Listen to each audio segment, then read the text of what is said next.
Don't start yet. Come back.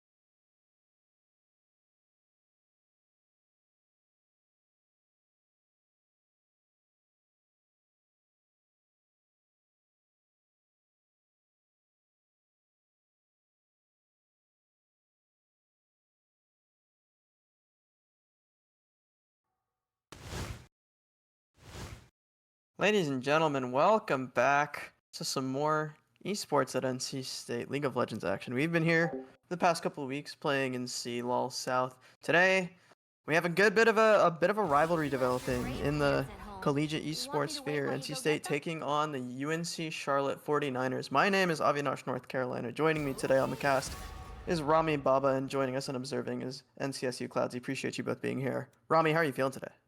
Feeling good, glad to be back. I think the last NC State series I casted was last season. I think it was either the top 16 or top 32 match they had. Ended up going the distance, 5 games. Pretty sure we went over 5 hours with all of the delays in between games. So hoping today won't go as long, but still hoping for a good series. Well, today we have a best of 3 and not a best of 5, so I'm hoping that we don't take 5 hours to complete it. But if we do, we're going to be here bringing you the action all the same. We're already in picks and bans. NC State on the blue side, UNC Charlotte on the red side. And we saw some pretty interesting things I want to point out. You and I were talking before the game, Rami, about how Senna and Lucian were going to be pretty big priorities for both teams, and Seraphine has been a pretty big priority for Dunlop, the Niners mid laner. But every team against NC State has banned Poppy, Zach, and Talia. But today we see a Maokai ban, which is a pick that has a lot of presence in the game, but that leaves Unraveling's one trick open, and now the comfort pick has been taken for NC State. Yeah, I think when you're playing in this level of tournament, your main focus is taking out people's one tricks, but there are always a handful of champions that on a specific patch are just insanely strong. Obviously, Bob Timer is one of the best Poppy players on the server, so that's a very high prio ban, but Maokai is a champ that I believe still has the highest win rate in the game with, enough sample size of games to go off of, but Maokai's support is probably just the best single champion in the game right now. I think flex to jungle is still pretty relevant, but that's definitely targeted at the support role. And like you mentioned, Zach ban is just very common against NC State. Kev is a very big Zach player.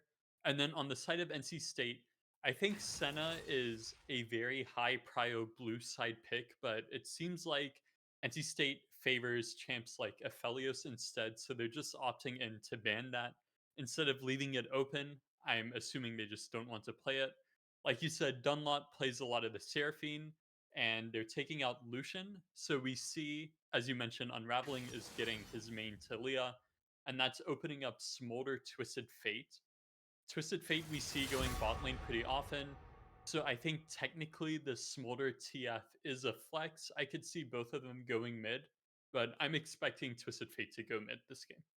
Yeah, I'm kind of thinking the same thing. Karma locked in as well has taken a couple of hits from the last patch, but still a very solid champion to play around with the new item system. She can just do so much work and gets mantra all the time. Cassante, taken away from Bob Timer, is very reasonable. This is one of the highest presence champions in all of League of Legends pro play, all of tournament play, and Bob Timer has proven his mettle on it as well. Fiora going away from the side of Mare, who's playing top lane for the Niners. And Mare is one of those players who plays a ton of carries, plays a ton of Irelia, a ton of Fiora. So narrowing that pool a little bit, allowing Bob Timer to breathe a little bit is probably going to be pretty important for NC State. Yeah, I mean, this is just classic NC State draft. It's kind of been their identity, even with all the different rosters and players they've had over the years, just picking a strong, like, safe top laner for Bob Timer where he can weak side and get through the laning phase okay, banning out dangerous champs for him like Fiora and Olaf, and then picking a hyper carry bot with a heavy skirmish mid jungle. And I think mid jungle is where NC State will have the most strength in this game. looking at the two rosters, we know that Kev and Unraveling have been playing a lot over the past year. They have a lot of duo games under their belt, a lot of experience scrimming together, practicing together. And individually, they are both much higher ranked than their enemies on the other side from UNC Charlotte. So I'm expecting a lot of synergy and pressure to be coming through from NC State's mid jungle, especially with Unraveling on his main champ. Xin Zhao locked in as the jungler for the Niners. I like the idea here. Sejuani hovered for Bob Timer as well. You might be You said this is a classic NC State draft. You can't make it any more classic than a Sejuani in the top lane. Yeah, But and something interesting, we've been seeing a lot of Udyr top. If they do lock in Sedge, I think technically they could hold a flex, but they're just going with Viego instead, showing that it is Udyr top for certain. I think Udyr top is an extremely strong pick right now because unlike a lot of tanks, he's able to sustain the damage from enemy laner, but also get enough wave push to just completely ignore their laner and go proxy the wave. We do see Mare locking in Darius, which of course is meant to completely stomp and crush a tank matchup. But if Bob Timer finds a good timer to get his wave crashed, he can just proxy the wave. He can run Ghost, CC Immune, the Darius hook, and be pretty safe, I think, from Darius going behind his tower. We'll have to see if he goes for that or if he goes for traditional lane, just, fighting between towers. But again, Kev has one of his main champs, Viego. We've seen a lot of that from him in their past few games. So, again, expecting a lot of skirmish power from this mid jungle. A Viego Sun can set up a Talia combo very easily, and I can see TF and Zinzao both getting one shot pre 6. in the Duke game last week, we saw Kev have a lot of success on that Viego. It was one of the bright spots in a 1-2 loss that NC State took. And I think going back to that comfort, he's never going to get Zach in any of these tournaments. I kind of doubt Oh, it. yeah. But he's very, very solid on this Viego. And even if it's not his one trick, he's very comfortable. And he was piloting that champion extremely well. Something else I want to point out is we actually have Yamato in the bot lane with ADC Gap this week. She's coming back from, I think, playing a sub role, was formerly known as Reda Queen, and think going back to the name at some point. But we see Yamato on the screen right now, so she'll be playing Melio. I would have liked to see a Thresh, but I think you have any insight on the Aphelios Melio bot lane? It's going to be hard to say out loud. So Milio is a very, very strong champ in general right now. I think he's accelerated by Aphelios. Aphelios' main way to win the lane phase is outranging the opponent with the green gun, that sniper gun. Hmm. And when Milio presses W, it just allows Aphelios to push that advantage even more. This lane phase will be interesting. I'm expecting Smolder to run Comet. We've been seeing a lot of that lately, where Smolder will start W and run Comet or Fleet, and this helps his early lane phase a lot. We know Smolder is probably the best scaling champ in the game right now, and running Comet and W Max allows him to have a lot more prio early game. He can W the wave and get push, especially with a champ like Karma. So we're going to have to see if the bot lane of NC State can avoid a lot of this poke damage to be able to maintain prio. But I think Milio's going to have a lot of value in this game. Normally, when the enemy mid laner is playing Twisted Fate, you're kind of forced to run Cleanse as the ADC. But having a Milio who can cleanse that gold card allows ADC Gap to run Heal or Ghost, is what I'm expecting, and have him play a bit more greedy than he would normally have to. We're going to take a really short break, just about a minute long. We're waiting for the Spectre to kind of come out. Don't go anywhere. We're going to be back in just a little bit.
Welcome back. We're already a bit into level 1. We saw a bit of a trade happen in the bot lane, but we know NC State doesn't really like to go for any of these crazy plays in the early game before the minions have spawned. So ADC Gap gonna take a little bit of damage, but lane priority for this for the Smolder and the Karma lane of Cream Soda and KVU. And Cream Soda, one of the bright spots for this Charlotte team. He's the highest ranked individually and has been playing extremely well in some of these CLOL games. But I wonder if they're going to be able to overcome this Aphelios Melia lane. Yeah, again, we're just going to have to see how much poke damage they're going to be able to land. We see them already starting in this bush, looking for a Mantra Q. The W actually misses, I think, really critical mistake. With the Smolder W being down, he's not going to have a lot of pressure for about, I believe it's 8 to 10 seconds, somewhere in that range. So ADC Gap is going to be able to hit this wave, try and fleet footwork up a lot of that damage. And again, another W miss. Again, this ability gives you so much damage. I think at level 1 it hits for around 130 total damage. Add Comet to that, and you're looking at 160 damage for free, but NC State manages to hit 2 first, and they're trading back very well. Holy moly, so much damage down under Cream Soda as he finally gets up to level 2. But Yamato and ADC Gap just so well done on the timings, avoiding the skill shots really well. And that's what you need to do in order to win this lane. You saw the tech come out. It was an attempt. And another W going wide for KVU has to feel bad as this bot lane is building towards this advantage and not able to take advantage of the build that they've done. Yeah, they still have a window to get more damage down. They just really need to start getting in sync. I think when Karma throws Mantra Q, it forces the enemies to walk a certain way, and then KVU can get a better angle on W. But Unraveling is really beating Dunlop in this early game. And it looks like Breezy Bay is going for an invade, but again, the HP difference in mid lane is so high, I'm not sure if this is going to work for UNC. The bot lane has come up as well on that side of the map as we see 3 players maybe collapsing down towards the bot lane. But Breezy Bay decides he's just going to take some camps and walk away and allow the bot lane to walk back. But I wonder if it's a good idea for the bot lane to walk away there. If, as you can see, ADC Gap and Yamato already have a level advantage, but Breezy Bay going in on mid, but turns it into 2v1, gets the first blood, and Breezy Bay now in a 1v2. Kev is across the wall. He's going to get traded back as Breezy Bay does make it happen onto Unraveling, but first blood in the 2v1, that's got to feel bad for the Niners as we see another trade going down into the bot lane. Yeah, I mean, really well played from Unraveling. Both flashes were used from the side of UNC mid-jungle, while Kev was able to hold on to his, so he's going to have a bit of a window to get bot crab here, and he might be able to look bot after this crab, because ADC Gap has the Gravitum gun available to set up a root, which should lead into a stun for free, as we see Kev looping through Tribush here. Yeah, it looks like exactly that is going to happen as the Viego comes out, going to go for the flash stun onto Cream and full forces flash away. KVU also forced to back off of this wave, and now a full push is available for NC State. They're going to get a better back timing and good presence, a flash burn for Cream Soda as well. That's a solid gank for Kev. Yeah, solid gank. I'm wondering if he held his stun for the root to come through on Smolder, if they would have been able to burst him out, but I don't mind this at all. Like you said, it gets your bot a base timer. The wave is a bit awkward, but with those 2 melees crashing under the tower, it should push back into NC State. Breezy Bay trying to make something happen in mid again as Unraveling does not have flash available. Is going to just try to walk away, but I think that's just going to be death as he's barely the pot procs and the auto attack doesn't come out. I think Dunlop might have canceled an auto somewhere in there. So really unfortunate for the mid jungle duo of UNC Charlotte as they try to make a punish on the summoners, but Unraveling getting away by the skin of his teeth. And now now Yamato has come up and she's going to try to affect the mid lane as well. It looks like Void Grubs is going to be the target of a bit of a skirmish from both teams. Yeah, both supports moved up here, but I think with Bob Timer catching the wave under tower, UNC has a numbers advantage, so NC State is just going to have to give up this early grub. I don't think 3 grubs is too big of a deal. I think it's only become annoying once you get 5 or 6 grubs, but again, not too big of a deal. This is sort of to be expected when you have this sort of matchup top lane where your Udyr is going to get pushed in. I really want to see Bob Timer try and find a window to proxy, but if Mare denies it, it can be hard. Oh, there's a bit of a timing here as the Gravitum Gun comes out as well as Yamato. Great little flank. A gap in the vision for the 49ers. And a bit of carelessness in the bot lane as well. Leaving your Smolder alone, just going to get punished for free. Especially with the CC that Aphelios has with the Gravitum Gun. That was just a careless mistake, I think. Yep, we've heard a lot about red side bot lane on this new season with the map changes. They're very vulnerable to these loops through Trias. Bot Timer's getting flash on, but he should just be fine with Ghost here. Both sums expended by Mare feels very, very bad without getting a kill, especially since Bob Timer can use that Awaken W or just the straight up W and get a lot of health regen off the wave. Looks like a bit of a dragon skirmish coming in as Breezy Bay gets caught out by Unraveling and by Kev. The first kill is going to go the way of the 49ers, but Breezy Bay is going to get traded back as well. ADC gap is available, but Unraveling taking so much damage, and this is looking really, really nice for the 49ers. Dunlop going to get one more, and that's a 2 for 3 in favor of, or 2 for 1? 2 for 1, I think. For, oh, we saw actually, I think Mare got solo killed in top lane. I didn't even realize it was a 2 for 1 at the Dragon, but Yeah, by the time we're bringing it back on the other side. If we're able to go back and spectate and see how that one went down, I would really be curious to see what happened, but we saw the potential there from the Talia and the Viego to combo on the same target and get a lot of damage off, but it seems like NC State, I'm not sure if the Aphelios was hitting Xin Zhao or not, but putting in all of your burst damage from your Talia and Viego on one target and not getting the reset feels really, really bad in a skirmish. Once you dump that Talia combo, you don't have that much damage left at this stage in the game. And Viego really needs to get that reset to get another rotation of abilities off, buy a bit more time for Aphelios to keep hitting. But we see that skirmish very close, but does go the side of UNC. I believe, yeah, neither team picked up the Dragon, and we'll have to see if there's another skirmish, but we see Kev is hovering Bob Timer up here on the top. There's a pretty big CS lead for Mare, as you would expect in a Darius versus Tank matchup, but Bob Timer just does not care, is fighting anyway with the steel caps, and Kev is probably going to be able to secure this kill under the top. Never! Mare with oh no. perfect turnaround, and now another kill going in favor of the 49ers in mid lane. Yamato still level 4. She has not been able to get too much XP at all, and it's looking like a lot of these mini skirmishes going the way of the 49ers, and Yamato kind of in a dangerous spot if Cream Soda decides to walk down that way, but no harm, no foul, as Charlotte will take the 2 kills and rotate up towards the Dragon. It sounds a bit funny, but I'm pretty sure if Kevin wasn't there, I'm pretty sure Mare just dies. Darius received a buff this last patch that increased the amount of healing he gets based on missing health from his Q, so... Oh, it looks like Bob Timer and Kev want to try to contest this Dragon, but Cream Soda forcing both of them off on his own. Kev not able to get into the pit for the smite. No 6 available for this Viego as well, so the ultimate not there. And this is a solid start for the side of the 49ers. With this scaling AD carry, you can't ask for a better early... Well, you could ask for a little bit better of an early game. A couple things go right. Maybe Dunlop gets that one solo kill in mid lane, but this is looking pretty solid for the Niners. Yeah, definitely a solid lead. We see it's almost 2k. They have 3 grubs, and they have the first Dragon. Gonna feel really nice for the side of UNC. We're gonna have to see what NC State can do to claw back into this game.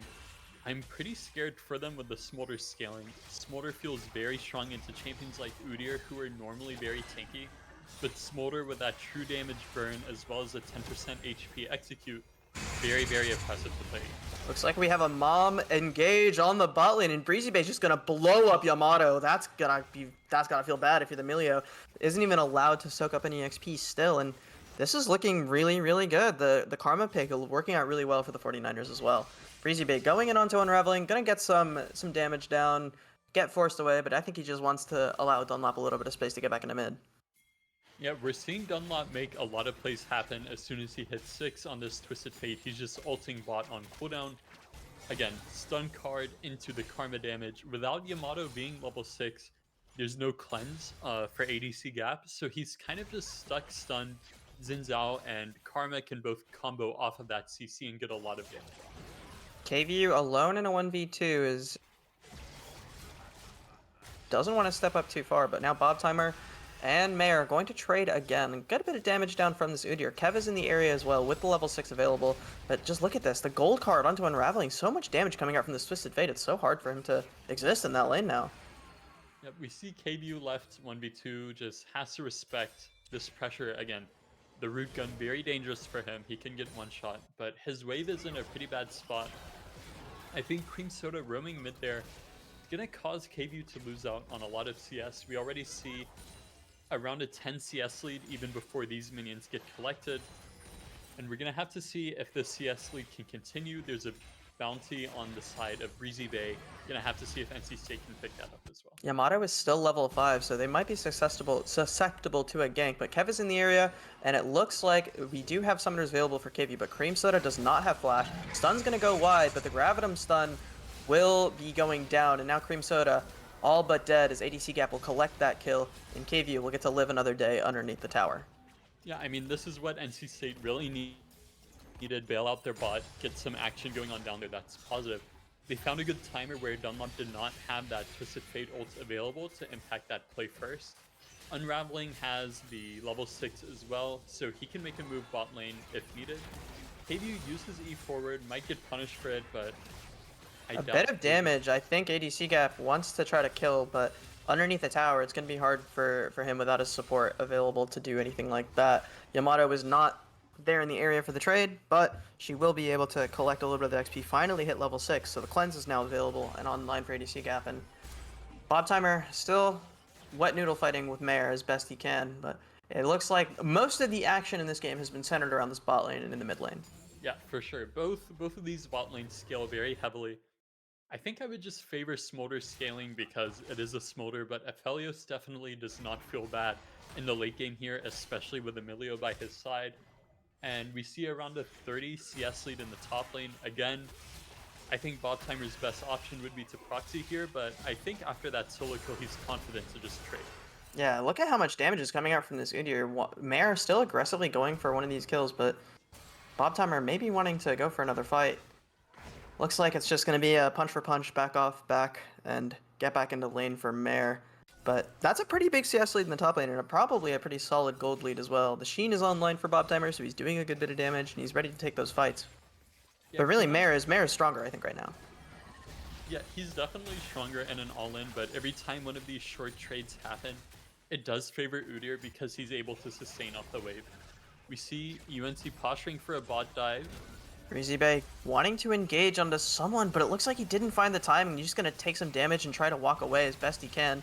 Looks like Unraveling going for a solo kill onto the mid laner as well, as Dunlop gets away by the skin of his teeth, and Kev in the bot lane trying to affect chain, trying to be sure that no other dives happen. That's a scary situation for the NC State bot lane, but they get off scot-free nonetheless. I really want to see NC State punish his Twisted Fate on this flash timer. With his flash being down, he doesn't have any real mobility to escape a Viego W flash, which again can combo very easily into the Talia EW. Should just lead to a one-shot, I think, at this stage in the game, so I would really enjoy seeing if it's just straight up in mid lane or some sort of skirmish around Rift Herald, as we see Unraveling has mid prio and is posturing bot side with that ult. Seems like NC State is playing a little scared, even though they're in a 3v2. Bob Timer coming down as well. Now it's a 4v5 as Mare is alone in the top lane, killing the tower. Breezy Bay is going to get engaged on by Bob Timer and Unraveling. ADC Gap going to take down Dunlop as well, and this is a 2-for-0 as Mare gets a tower as a consolation prize. This is the first turret, so it's a good bit of gold, but this is also going to lead to a dragon for NC State University. Yeah, we see part of the power of grubs. UNC managed to get all 6 of them, and Mare was just allowed to one-shot that tower. I think this play, the entire play happened after 14 minutes, so I'm not sure if Mare actually cashed out any plates other than the one he got earlier. But getting that first tower definitely feels good. He got, I believe, 2 or 3 waves for free, uncontested, so he's sitting nice and happy, has a lot of money already on that Trinity Force, but it might be hard for him to access the backline in this team fight. He's going to have to be running through a lot of champs like Milio, Talia, and Udyr, who provide a lot of CC and peel for the backline of Aphelios, who should be able to be strong enough to one-shot Darius. He already has his Storm Razor complete. Sitting on 3 kills, he's very happy in this. I want to point out that historically, in the Bob Timer era of NC State's League of Legends history, they've been very, very good in 5v5s, and they've been excellent at teamfighting, especially when Bob Timer is able to affect the fight. Once he gets out of lane, in Collegiate, he's one of the best teamfighting top laners in the country. And this is, you mentioned earlier that the scaling is a little scary, as NC State has good scaling with the Aphelios, but Niners probably have better with the Smolder. But in these 5v5s, I think I will always favor NC State just because historically they're so good in these 5v5s. Yeah, I mean, that is their bread and butter. No matter the roster, no matter the players, they've always favored these traditional 5v5 front-to-back comps. We rarely see them opting in for any sort of 1-3-1 or split push sort of draft. So, like you said, I definitely favor them from a macro point and just, skill as a team to team fight properly. But I wonder if we can click on Smolder at some point to see how many stacks he has. If we left click him, we'll be able to see. I think if you click his portrait, there we go. Yeah, he's at 112, so 13 more until his Q gets that second upgrade where it starts throwing out those mini explosions behind as Unraveling gets hooked out of the Talia ult. I think Mare might be a little bit stronger in this fight. Unraveling not being able to get away as Mare is kind of a beast right now. 2 kills on this Darius with a Triforce available is going to be able to completely just solo kill onto Unraveling. And now engage in the bot lane as Dunlop gets a gold card onto Bob Timer, and with the help of Breezy Bay, that's going to be 2 kills in favor of Charlotte. But we did see the Rift Herald go in favor of NC State, and that's going to be the mid-tier one as well. I think a pretty even trade in terms of resources, but with these grubs, that's going to be another turret, so I think Charlotte, on the long play, gets the favor here.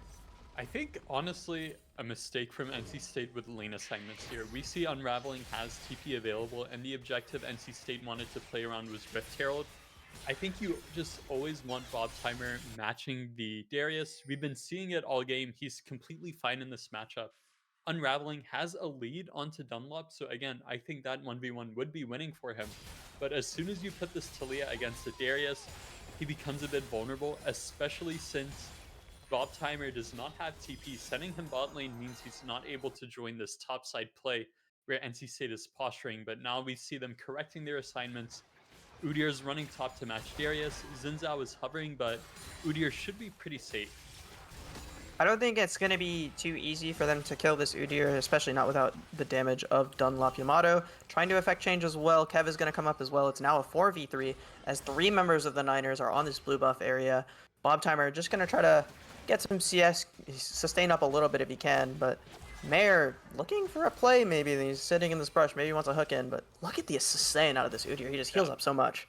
We can see how annoying it is. Speaking from personal experience, there's no worse feeling than playing something like Gragas, who can't really one-shot a tank, trading half of your HP evenly with Udyr, and then just watching him auto-attack the wave and heal back to full. Feels very bad. I'm sure Mare is getting a similar experience. We see, even with these 2 kills, a winning matchup, an entire tower under his belt, and a 40 CS lead, he's not able to just run down Udyr, which is Darius's biggest strength. We're going to have to see how much of an impact he can make in the team fight, or if he elects to just stay in the side lane and split. I think if he's able to get a couple of really solid skill shots off, gets 1 or 2 hits onto a squishy and pops his ult, he's gonna do a lot of damage to these guys. Bob Timer wants to stop the back, but is staying inside the wave, and that's just he's trying to keep timing away from Mare, I think, keeping from resetting. There's probably a lot of gold in Mare's pocket right now, and Bob Timer just trying to be an annoyance, as he tends to be on these tanks. Yeah, I mean, as long as he's wave clearing, he's doing his job, right? NC State should be favored in the 4v4 fights, so Bob Timer is more than happy to neutralize. A big pick onto KD. What a crazy knock-up from Unraveling to catch out the Smolder. Really nicely done from the Talia man himself. And now an ult coming out as they're going to collapse on a Cream Soda, who has to burn his flash over the wall. And that is a 1-for-0 and Dragon positioning for NC State. Beautifully done by the mid laner. Really nice catch. We see Mare is running down. Again, Bob Timer has TP available, which is why I'm happy he's in the top lane right now. He should be looking at the fight. He sees Darius. He should TP now. TP is coming in on the backline, but that's Melio caught out immediately. Yamato's going to go down as one more is going to go down. Mare going on a bit of a tear, as that's going to be a triple kill for Darius. He's going to go on to Kev as well, as Bob Timer can't do anything but try to zone away the backline, but there's no damage to come up to kill them. And that's a quadra kill from Mare! Are they going to try to send it over as Dunlop looking for anything, looking for something, but that's 4 kills to Darius. Mare's a menace, and that's going to be, I think Baron is now spawned. If Darius gets that very first reset off in a fight, he can just take over, especially because he has Ghost and Flash available in that situation. He managed to find a pick onto Yamato with the hook, autoed one time, I believe, and then got the ulti off. And as soon as Darius gets a kill with his ult, it doesn't matter how many stacks were on the target, he immediately gets that full 5-stack passive. He gets so much raw AD, so much fighting power, can instantly proc 5 stacks, as we saw onto ADC Gap, follow it up with an ult, and just completely one-shot any squishy on the enemy team. Again, if this Darius is not zoned by Talia, not zoned by Milio and Udyr with their CC, he can take over a fight. Now that Even his without flash their is 80 carry, down, that was such a good reaction from I the mean, yeah. Niners. If Darius finds that very first reset, he just completely takes over, right? He's so fed. He just got 4 kills. I believe 2 of them might have been bounties. Spending all that gold, we see he full bought a Sterax gauge, which should really help him not get one shot. With the new item reworks, I believe Sterax gives tenacity, so that combined with the Merc treads will allow him to get through a lot of this hard CC on the side of NC State and still access that backline, and will help him stay tanky and not get one shot. I wanna point out that they did that whole fight without their AD carry. Smolder was not on the map for that 4v5, and it was all Mare all the time. And his reaction with the way that they collapsed down towards the bot lane, when they saw the Bob Timer TP come in, that was just really nicely played. Just a well played fight by the 49ers. Yep, really nice of them to realize. I bet it was Mare calling, guys, I'm taking the Hex Tech portals in. We can still Uh, win this fight. Flash forward from Breezy Bay goes A bit nowhere. ambitious. A little ambitious, and no engage was found as well. So that's a 5-minute cooldown. That's gonna take a little bit for Breezy Bay to come back, but honestly, they're pretty far ahead. A 7k gold lead available is one tower available. Make it 2 towers in the lead for the side of the Niners. So they have a Oh, a lot pick. of space, but this might be a pick on the Dunlop as Kev gonna give one back to Unraveling. Really nicely done. But the Baron buff makes it so that this 49ers team can just rotate over to the top lane and collapse on a Bob Timer who's going to die. Yep, no way out of him for this one. He managed to get the majority of the way, but there is a second one coming. I think Unraveling should be able to wave clear. The siege on the side of UNC isn't the best. They have some damage from Karma, but Unraveling is looking to wall them off. Oh, I like that play a lot. And now the 4 players from Charlotte are also kind of stuck here. A ton of damage on a Breezy Bay as the minions go into the jungle. ADC Gap forced to flash away, forced to back off, but they're gonna get the pick back on a Breezy Bay. So Vega that has a looks, reset. that's pretty scary. I think Kev could go in if he finds any form of CC. Maybe onto KView, maybe onto Cream Soda, but no dice, as they're just gonna take the 1 kill, the 2 picks, and move on from there. I really love the Talia ult there to push away the minions and keep them from being able to siege. I think it was just an unexpected situation for the 49ers, and they got caught out by it. Yeah, really, really nice angle from NC State to realize they have this opportunity. It's going to allow them to kind of waste the Baron from the side of UNC. They got the buff that they didn't really get much off it other than a kill on Bot Timer. However, Mare, if you see his flash is coming up for this fight on the Hextech Drake in 50 seconds. It's only the second drag for the side of UNC, so I'm wondering if NC State will even contest. ADC Gap is on his 2-item spike, so he will be very strong in this fight, but again, Darius, with these items, he now has a Death's Dance under his belt as well.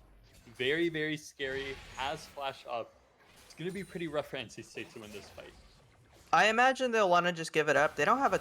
I think the goal here is to try to get a pick onto that Darius key, see if they can collapse onto him. But if he's just going to stay with the team, if he's going to find his positioning as best he can, the pick might go the other way as Unraveling eats a gold card, and Mare is going for a flank, uses the Blast Cone to keep that angle away from Kev, and now wards available in the pit. Super huge vision advantage for the 49ers in this Dragon Pit area. Is now the pick going onto ADC Gap. Is forced to use the cleanse. Yamato is, and the Talia wall will keep anything more from happening, but scary, scary stuff for NC State is now huge positioning advantage for the side of the 49ers. Yeah, I mean, NC State has completely no vision anywhere in this area.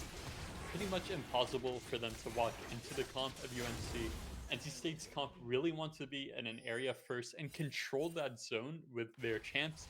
Talia really likes when enemies are trying to run into her, right? But when you're face checking enemy vision, it feels really, really scary to go first. And Bob Timer, even though he is tanky, face checking a 3-item Darius is asking to get one shot. No matter how tanky he is, Darius gets those stacks going. His ult damage is just true damage and will go through all of the resistances that Bob Timer has. Mare is extremely strong right now, forcing at least 2 people to effect change on him every single time, and he's getting tickled down by this Talia. It's a good amount of damage, and I guess he doesn't want to fight as Kev is in the area as well. If they get this pick onto Mare, it looks really, really good for NC State, because I think the rest of the map is a lot more even, especially with how strong Unraveling and how strong ADC Gap are. But if they're unable to find that pick onto Mare, he's just going to wreak havoc on these teamfights again. Yep, and I just saw in the chat that KView pinged his passive and he's at 211 stacks. So 14 more and that true damage burn starts coming through. He can also execute off of any team damage if it hits someone below 10% HP. He's going to be very, very scary. We're getting to that point where Smolder is going to start taking over games, but we're also getting to that point where ADC Gap, Aphelios, is going to be very strong as well. 2-item spike, like you mentioned earlier, Stormrazor and Infinity Edge online as this Baron is respawning. Bit of a vision advantage for NC State as both teams are sort of tiptoeing around each other to see if they can find any positioning advantages. Yeah, and we see pings on the map. KView is definitely saying to his team right now, guys, don't fight right now. Give me like 2 more waves and I can hit this 225 stack threshold. If we left click Smolder, we should be able to see how close he is. 225. He's there. So now they're ready to fight. Smolder is online and he will be able to take over in this team fight. Looking solid for the side of the 49ers as they get the positioning that they want on Baron as well. NC State forced to group, wants to not get caught out by anyone as Bob Timer clearing the wave in mid. And the Baron's going to get started up by the 49ers as well. This could be a flip play as that was like huge catch from Talia. So much damage onto Dunlop and Cream Soda, but the turn back as Mom comes in to take over the team fight. Kev is taken so low. Yamato half HP as well. Another massive knockup as ADC Gap takes out Breezy Bay. Mayor's gonna go down as well. Shut down Talia. Unraveling takes over the team fight, and that is a 3-for-0 as he's gonna go for a triple kill. Onto Dunlop is the last one available as Dunlop will get it back, but Bob Timer gonna clean up from Unraveling's overheat, and that's an ace. What a huge play from Unraveling to turn the game completely on its head. I mean, if that is not an MVP performance from Unraveling, I don't know what is. This is why he's a Talia master. This is why NC State draws so many bans with this champ. He completely took over that fight, and we saw Mare is running at NC State, trying to find any sort of hook, any sort of engage. But Talia, Unraveling is able to keep him at bay, find an amazing combo, chunk him out. And if these champions from the side of UNC Charlotte are outranged, if they're not able to find a good start to the fight, they just get comboed for free. They take so much damage. I would really like to see Mare spec into either a Force of Nature or a Canic Rukern to try and resist some of this magic damage, because he got absolutely annihilated by Unraveling in that fight.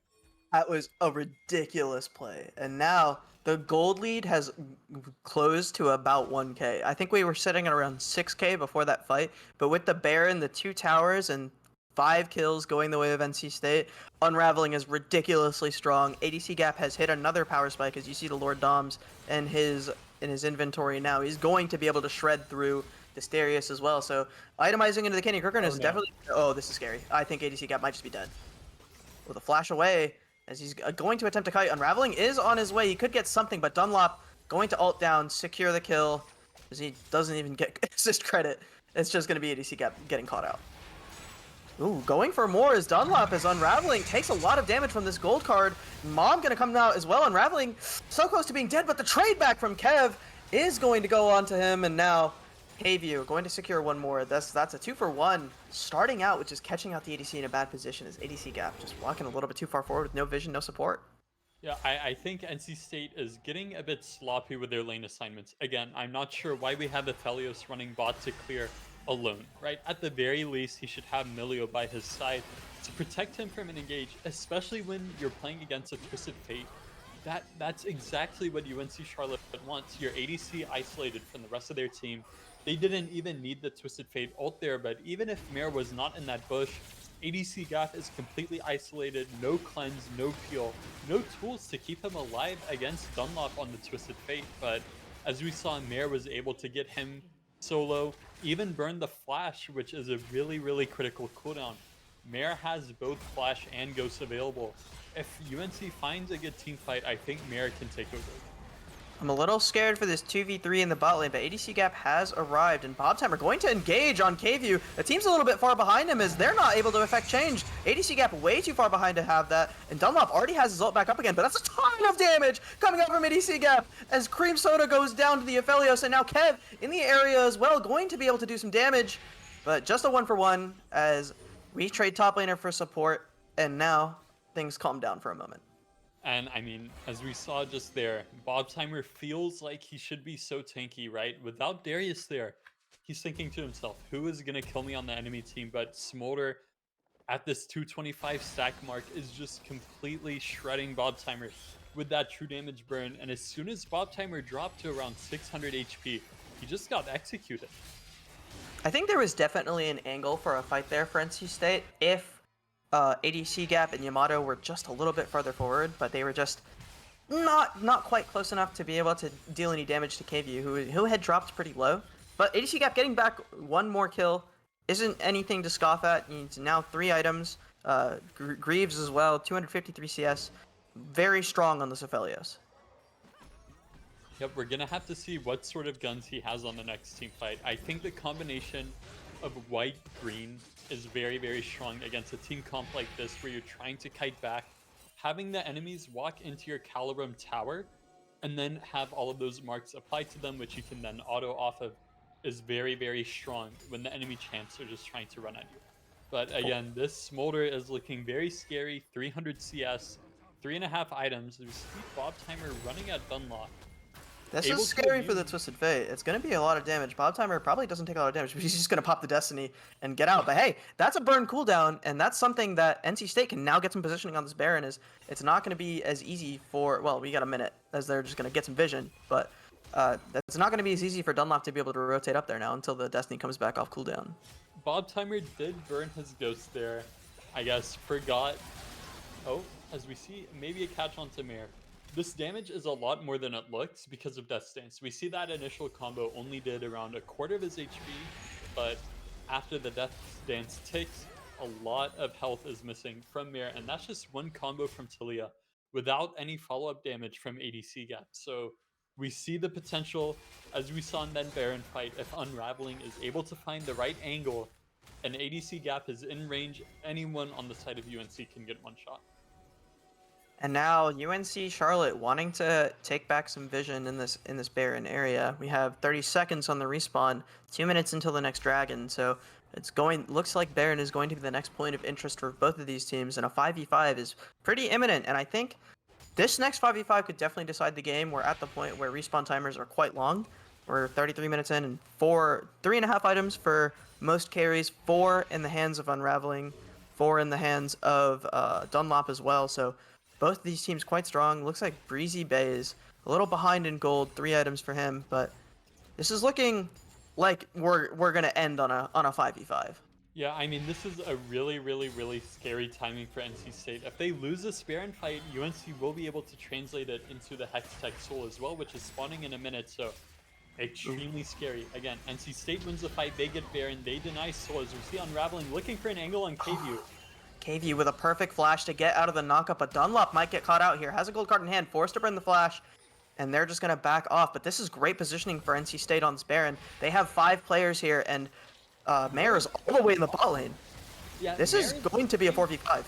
Yeah, I mean, this is just a 4v5 for NC State. Mare is saying he's going to split bot. We see Dunlop looking for an ult flank. Engage coming in as Kev will secure the Baron. Dunlop alone in the middle of everything. Breezy Bay getting caught by everything as well. And now ADC Gap goes down to Dunlop, but this is still a 4v3. 1 carry still alive for NC State as KView looking for something. There's going to be a little bit of CC onto him, but nothing more, as you can see Mare all the way down to the inhib turret, going to go for an inhibitor as well. This is a pretty huge trade, maybe in favor of both teams. Oh, really nice combo. Bob Timer is in range to stun him.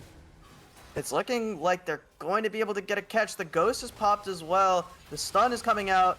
There's the rest of the team, but the flash is used, and Cream Soda is just going to be able to shield him out of there. I think that's a pretty big win for the Niners, giving up Baron, but getting all the way down in the bot lane. Pretty even trade for both teams. It's really going to come down to this dragon. If NC State can get the dragon, they buy themselves a bit more time, but we saw in that fight, even though it's a 4v5, KV was able to put down so much damage. However, if we look at the scoreboard, we see Mare, no flash, Breezy Bay, no flash, Dunlop, no flash, KVU, no flash. On the side of NC State, everyone has their flash available. I really hope someone on the side of NC State is calling that, hey guys, we need to fight within this next 4-minute window while the enemy cooldowns are not up yet. These flashes are down. We can look for a pick, force and engage on a squishy, combo our CC. Even if it's Mare, I want to see NC State force something in these next few minutes. This should be a bit of a siege now for NC State, as they have 4 Baron buffs still alive, and the bot lane looks like the point of interest for them. We see the Niners sort of collapsing towards mid a little bit. Mare and KVU are both sitting in that lane, and then the rest of the team kind of posturing towards bot lane, see if they can affect some wave clear, seeing if they can keep NC State from getting this tower. But it's all but the Baron buff is going to be so difficult for them to deal with. As no, he won't walk into the bush.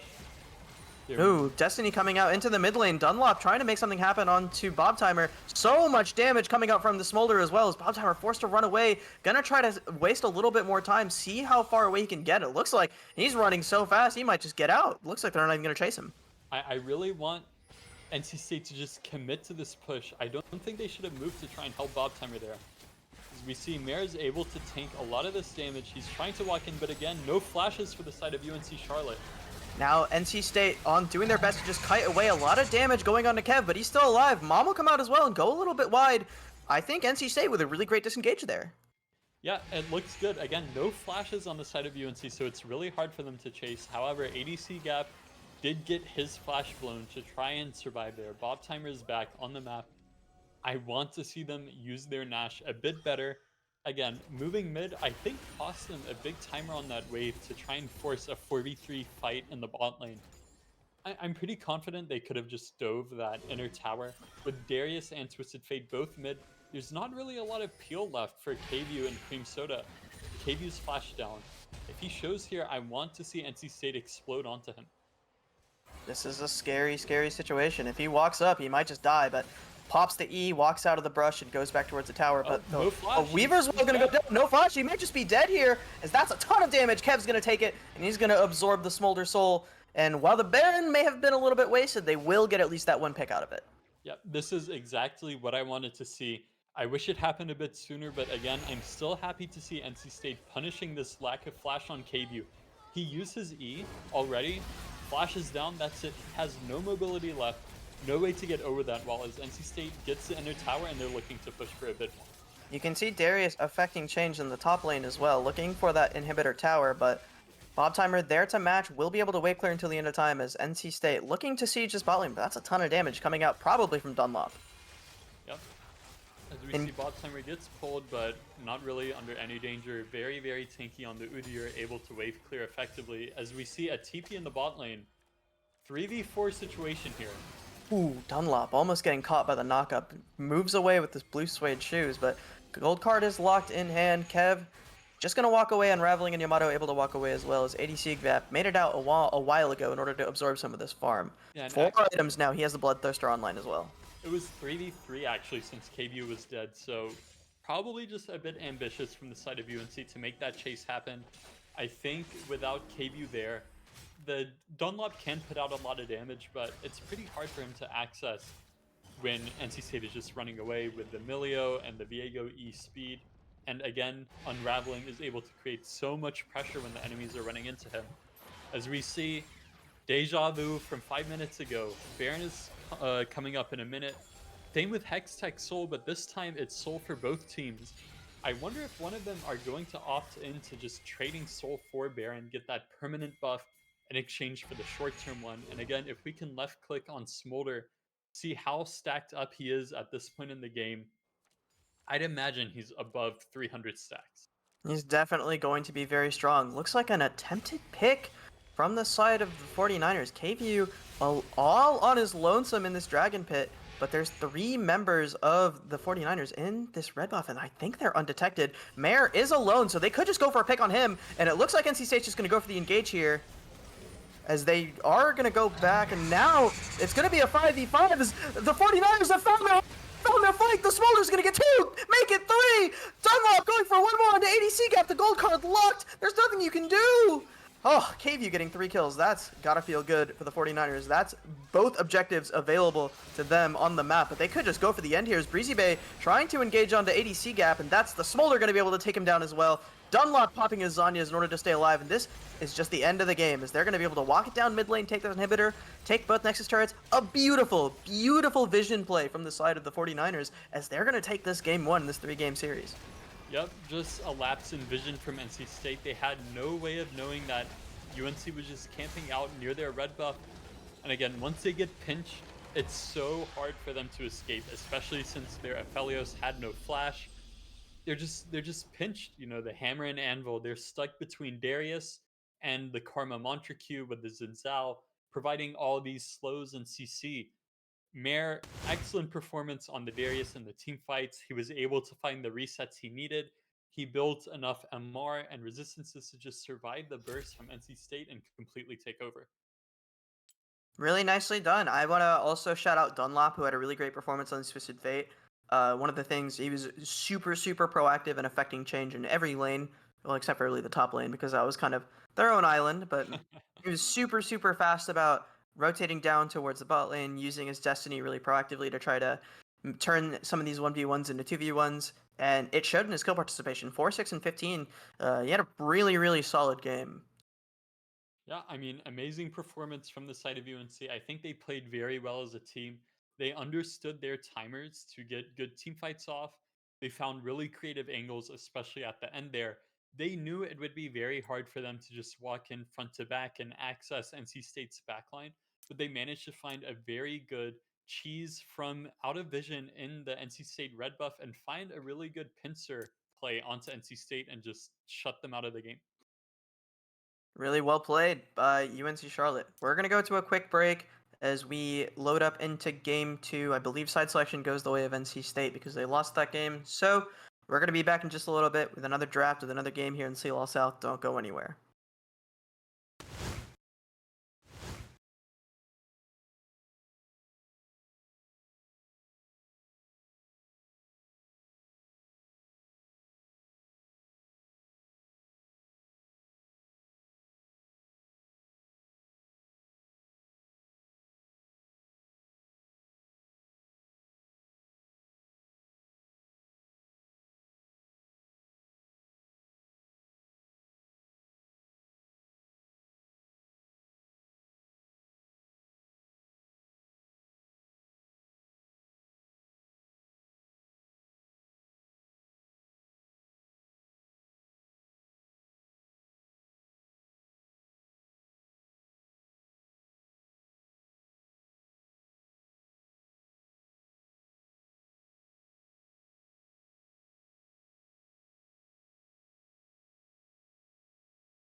Welcome back, everyone, to NC State versus UNC Charlotte. We saw UNC find a victory in game one of this series. NC State losing the game gets the choice of side, and they're picking to go blue again in the draft. And we see the same bands coming through.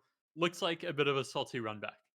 Yeah, I think the Twisted Fate ban is very warranted. Think when we're looking at UNC Charlotte's game plan from last game, pretty much everything revolved around their Twisted Fate being able to come in, get some easy CC down, and rotate around the map really effectively, and that's really gonna limit Dunlop's ability to make it around the map. And now, same bans coming out for UNC Charlotte, so they're confident in that they're able to give up this Talia again. And I don't think NC State's gonna be shy about wanting to pick it.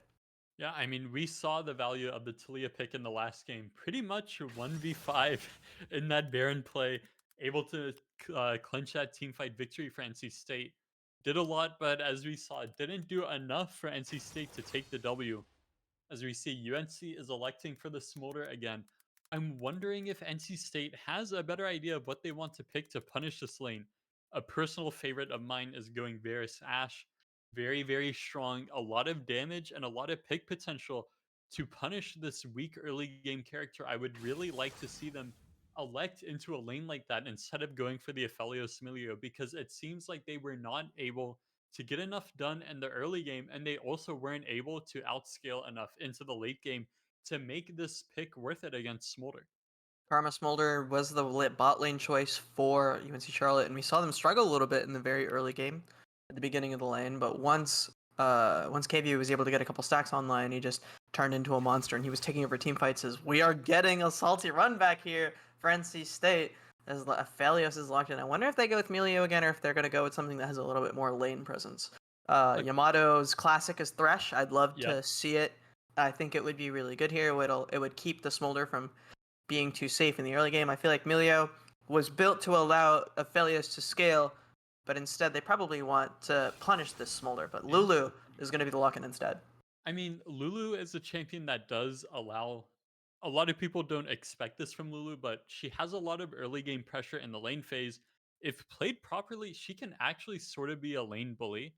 As you mentioned, Thresh is one of the original pairings that people would pick with Aphelios because of the combination of the Gravitum gun along with the death sentence, allowing for a very nice CC chain, as well as having a lantern and the play to provide a lot of peel for this immobile ADC. But we see Yamato electing for the Lulu. I'm wondering if the game plan is to punish bot lane more, or if they think this will allow them to scale a bit better.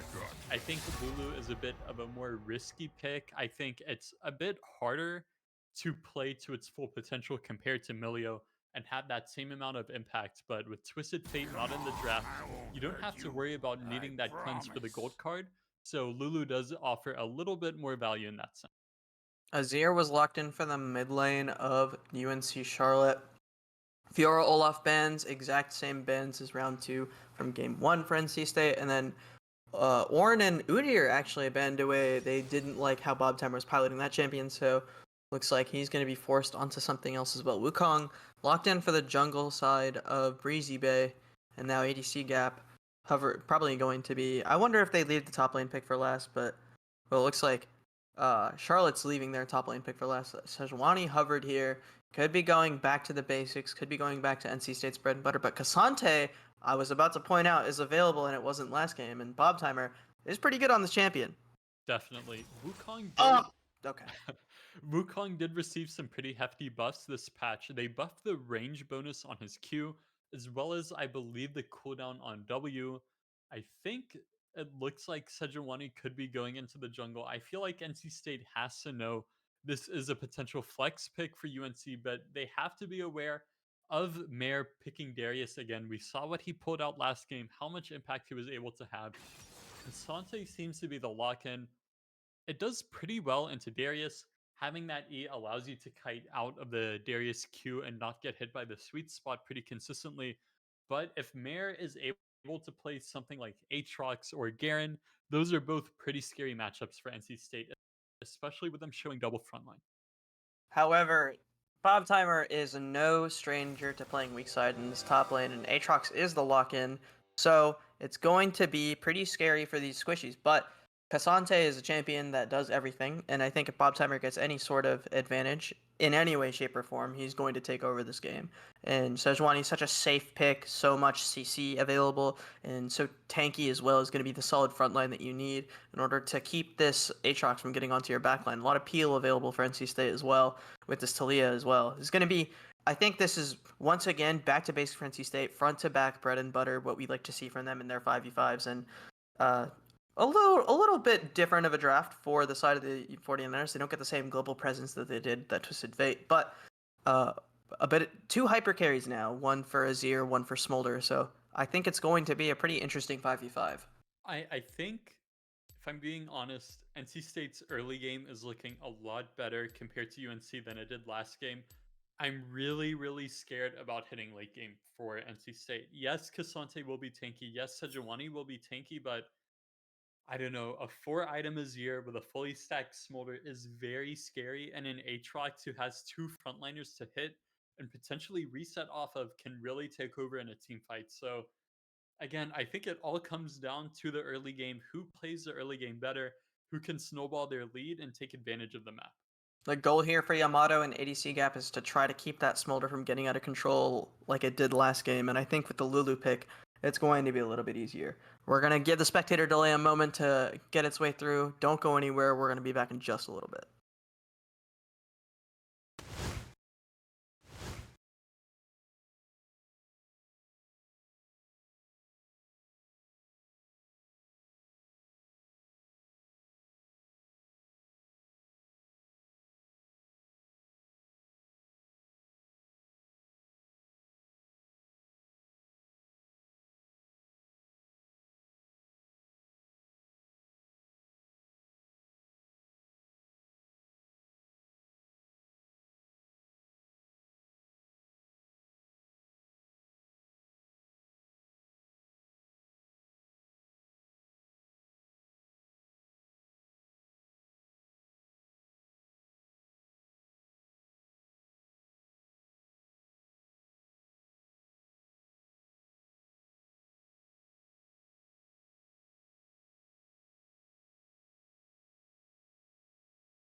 Welcome back to Game 2 of the UNC Charlotte taking on NC State's Wolfpack Esports at NC State, down 0-1 after that Game 1 performance.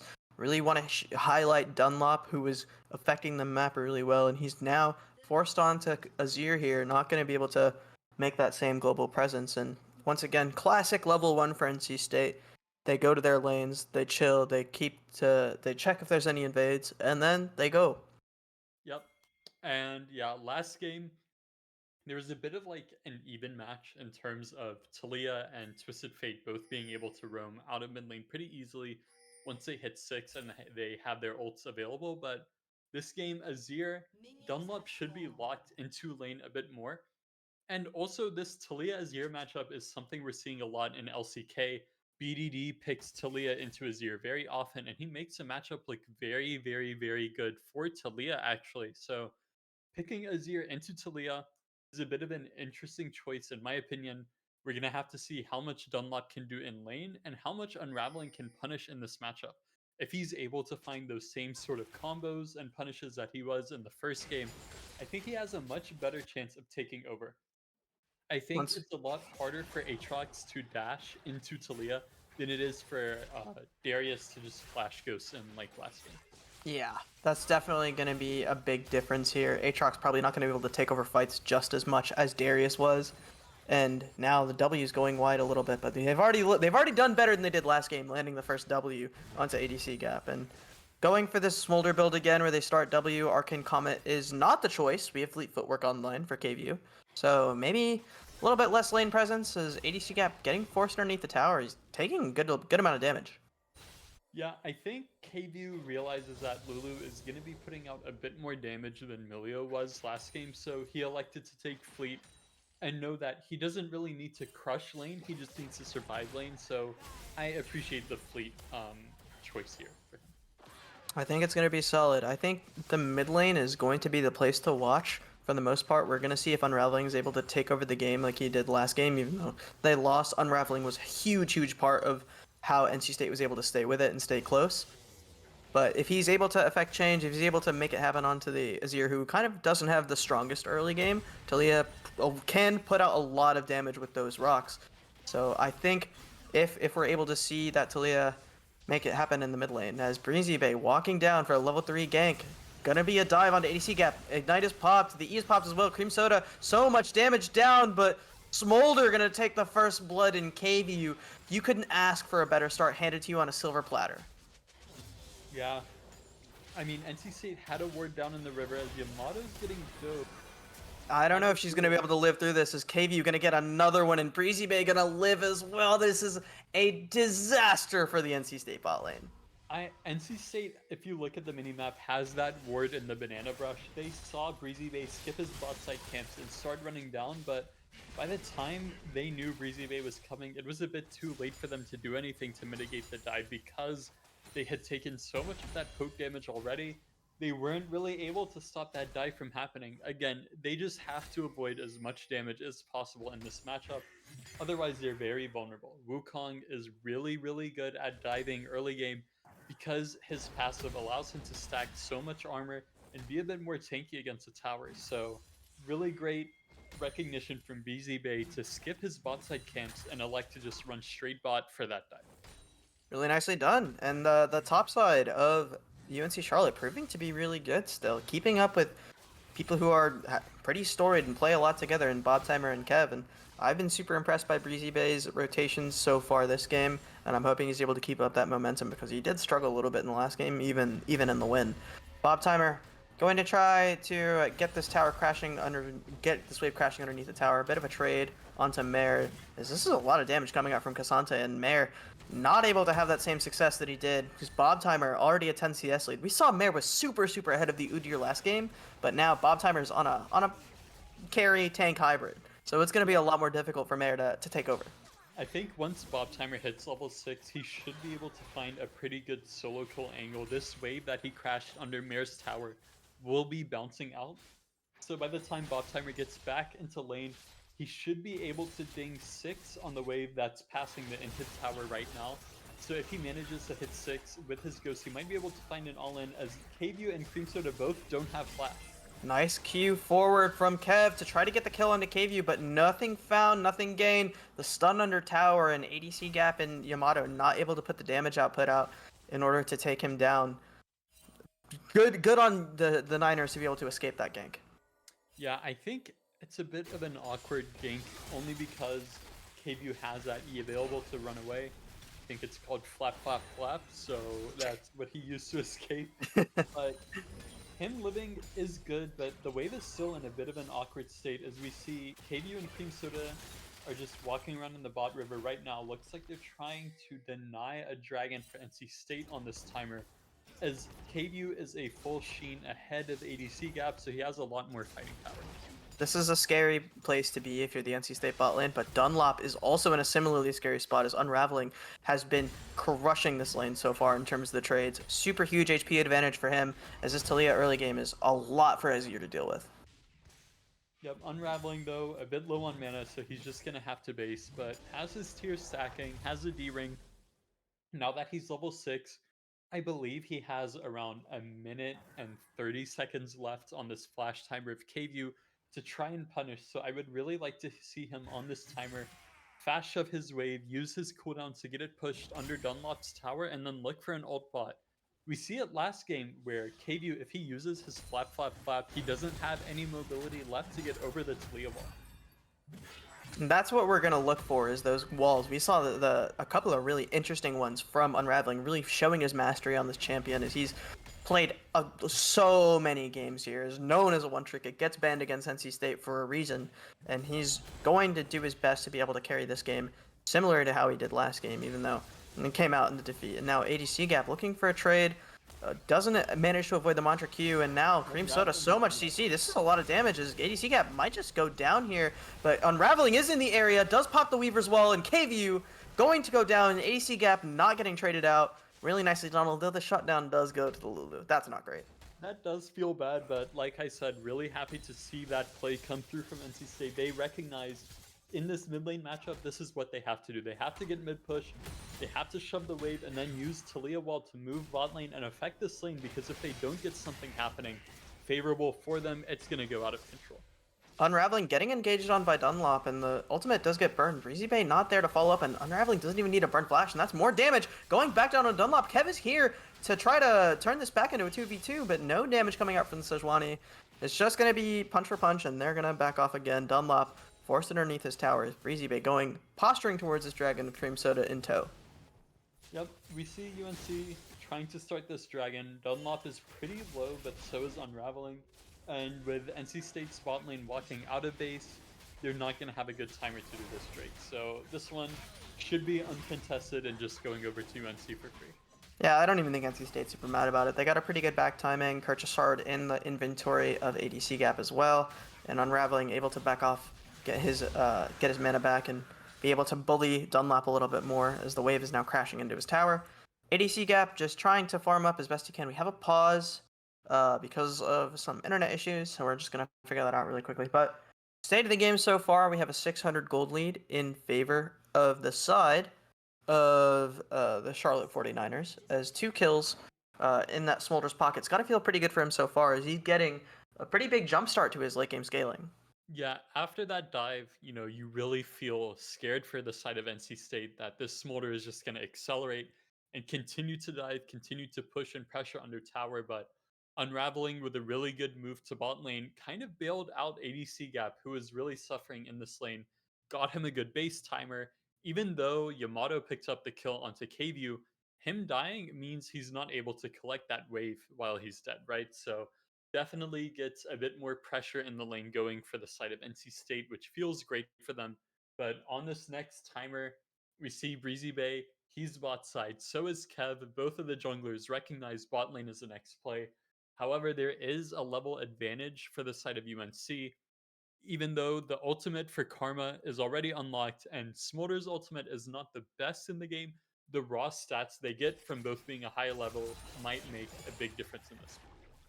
Looks like we are back into the game. ADC Gap now sitting underneath his tower. Cream Soda and KV posturing to maybe get some poke down underneath them, but nothing found, as I'm frozen on my end, unable to see if anything is happening currently.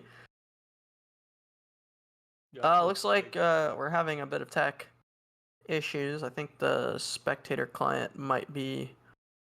Let me check time controls real quick. Oh, we're back. Never mind. We're moving. Anyways, we're back down. ADC Gap taking a bit of damage. The Smolder still pumping out a bit of damage, and the Mantra Q has to hurt as well once you're sitting underneath this tower. Aphelios, not a ton of sustain with the 2 guns he has online right now, so he's doing his best to pop his potions and stay alive. The Cull stacking up for him as well. He's trying to get a bit of an accelerator once he gets that 100 farm. Yep, managing to clear the wave means they're going to be safe from a dive, as we see Cream Soda electing to base and just head straight top. We saw this last game where support both reset grubs, realizing this objective means a lot, And it seems like Cream Soda is saying, hey, the Smolder should be more than okay to survive against Aphelios in the 1v1, even 1v2. And he's going to be ahead of Yamato on this play. Is a reset up, I believe, but Yamato pretty much even items due to getting that kill earlier. And we might see a 4v4 up here in topside as Bobtimer is resetting, but he does have TP. You can see KVU starting to walk his way up as well. As it looks like UNC Charlotte really wants to prioritize getting these grubs. It was so big for them last game, got them so much tempo on Mare and so much tempo in this top lane and so much room to work with as Unraveling gets engaged on. As another kill might go towards the Smolder, his mom gets called out as well. It might be too much, but the Wild Growth saves Unraveling as he's going to be able to stay alive there. Lucky for him is now Kev going in onto the top laner. Mare's going to go down. TP is popped as well for Dunlop as Bobtimer going to get engaged on. He's doing as much as he can. Breezy Bay dropped low as well. KVU here as insurance as Kev going to walk away from Dunlop and the Void Grubs going the way of the 49ers. Bobtimer not able to get any kills there. I think it was a 1-for-1. Yep, 1-for-1. Not the worst for NC State, but Dunlop finding that play onto Unraveling, even though he didn't die, it meant Dunlop got the reset off first and is able to TP back into the fight with the Unleashed teleport, getting him right in there instead of him having to TP to the mid tower. Additionally, we saw KVU move up while ADC Gap elected to stay bot lane, try and get some CS under his belt and catch up a little bit, but we see KVU already on his Essence Reaver spike, which feels very good. Dunlop is probably going to have enough for Nashor's Tooth the next time he bases after getting this top wave, so all of the carries on the side of UNC Charlotte are going to be on their spikes. While NC State, we see Talia not close to her item yet. Aphelios is still a couple thousand gold away from unlocking that Storm Razor. Again, Bobtimer is the only one with an actual lead in this game on his Sunfire already. There's a lot of pressure on him to make more happen top lane now because they're losing everywhere else on that. You mentioned that the early game was going to be really important for the NC State team, but with the itemization choices, with the tier they got us online, the call as well, it almost feels like NC State's willing to give up a little bit of this early game power in order to scale up towards the late game. I don't know how good of an idea that is with a Smolder on the other team and an Azir as well, who once he hits 4 items is just going to start one-shotting everything instead of just, you know, shuffling your one player back into the team. As Unraveling, Speak of the Devil, is going to get caught out. No flash available as he's just going to go down to the shuffle of Dunlop.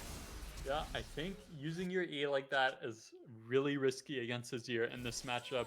If you don't have flash, it's your only real way of not instantly getting shuffled if you're able to throw those rock downs when Azir tries to slide towards you, but Unraveling getting caught as we see some fighting bot lane, but again, KVU is on his spike. It's so hard for NC State to win this skirmish.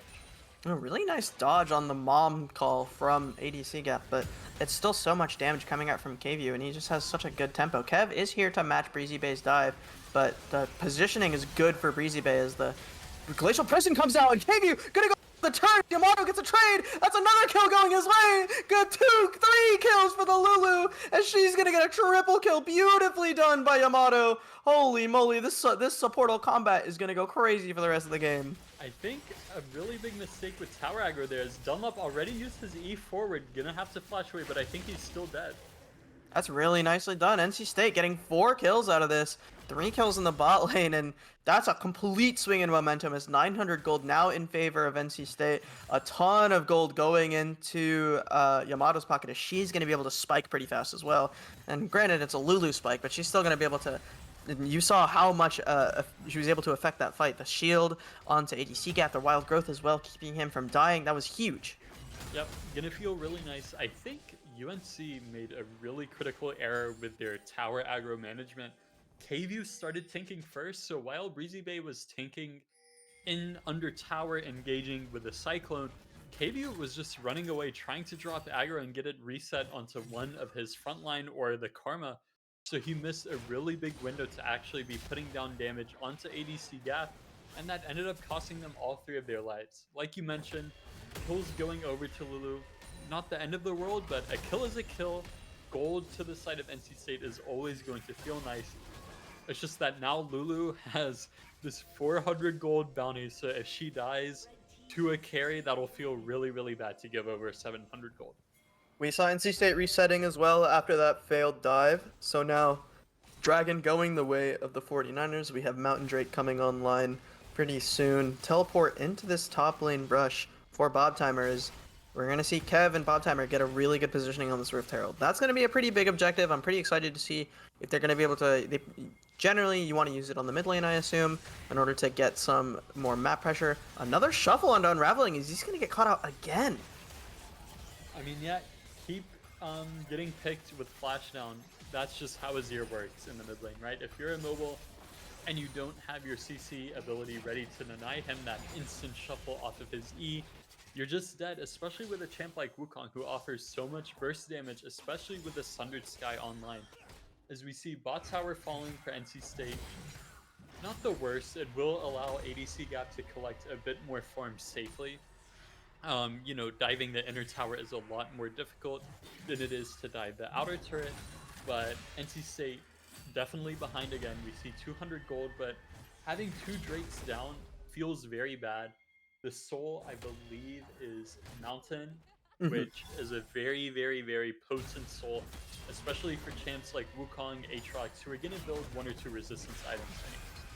Bob Timer popping all out and going in onto Mare. Kev is here to effect change as well. Glacial Prison is available as we have 3 players now from the 49ers here to try to make it happen. Is Kev going to take one onto Mare, and the Redemption coming out as well. Yamato so strong. Just look at Bob Timer already back to full HP as Dunlop might go down to Bob Timer as well. This is a huge, huge turn from NC State. I mean, I guess the new meta is give Lulu all the kills. We saw how much health that Redemption was able to restore, keeping Kev alive and allowing Bob Timer to go back in for more. Breezy Bay engaging onto Unraveling, pops the Cyclone as well, and this is another pop of it. This is going to be a lot of damage, and Unraveling not able to 1v1 the jungler, but a beautiful flash over the thickest part of the wall, and Breezy Bay having nothing to follow up on it. That's huge that he didn't fail that flash. Yep, really nice to live there. Cyclone is down, but it should be back up for Dragon. However, NC State has a decent window. Did they use their Rift already? Yeah, I believe they used the top lane, is what it looks like. Yeah, you can see the first tower went down up there, so I assume that's from the Rift Herald. I'm gonna wait for the stream to catch up. Maybe they didn't pick it up or something, but I'm sure they did. We'll see. I'm really hoping so. But yeah, NC State manages to take down the top tower, which will feel nice, but again, getting control of mid lane is really crucial with this drag coming up in a couple minutes. Having UNC on their 3rd drag will put a lot of pressure on the side of NC State to make something happen. We saw last game, it felt really bad for them to try and decide between going to Nash or denying Soul for UNC. So if they get this 3rd dragon and deny it for UNC, it'll help them a lot. There's a 2k gold lead on the map right now, and I want to point out that almost all of it is in Bob Timer. This Cassante is going to become a monster. The more he farms, the more kills he gets, and it's huge. Like, look at that. 7k to 5k, or I guess about 6k now for Mare. This Aatrox is falling behind, and this Cassante is turning into a demon. Yeah, I mean, until KVU hits that 225 stack mark, it's going to be pretty hard for them to kill Cassante. We see him already starting to build towards that Jack Show, which should be enough MR to keep him alive against the Azir. Other than Azir, it's pretty much all physical damage. We do see Cream Soda building into Malignance, which will allow him to do a lot of damage, but the majority is definitely still physical. And Cassante, as we've seen time and time again, can really take over a team fight. It's going to be scary. Once he pops the all-out onto one of those squishies, Dunlop and KV will have their lives on a timer. And Bob Timer is so good in these 5v5, so good at positioning, and I think they should be scared for once they come down for one of these objective fights. We see Dragon spawning up in 40 seconds. NC State has a bit of priority here. The wards are down, but the 49ers are grouping up to try to affect change as well. Try to get some wards down, try to get some vision, try to see if they can find any positioning advantages as well. Yep, we'll have to see what they can do. 20 seconds left on Drake. Looks like both ADCs are contesting mid-prio right now. ADC Gap does have decent guns for clearing mid-wave with the Infernum. We know how much wave clear that gun has. As we see, the lane is even. KVU channeling Recall, but I'm assuming he has his Navori Quick Blades, but he really cannot recall right now. Yeah, it's about a half an item lead for him right now. but he's just doesn't have the timer to try to make it a 2-item lead. And now NC State getting the priority. KVU not opting to engage, not wanting to engage without that full item, and Bob Timer gonna teleport into the top lane to try to protect his tower.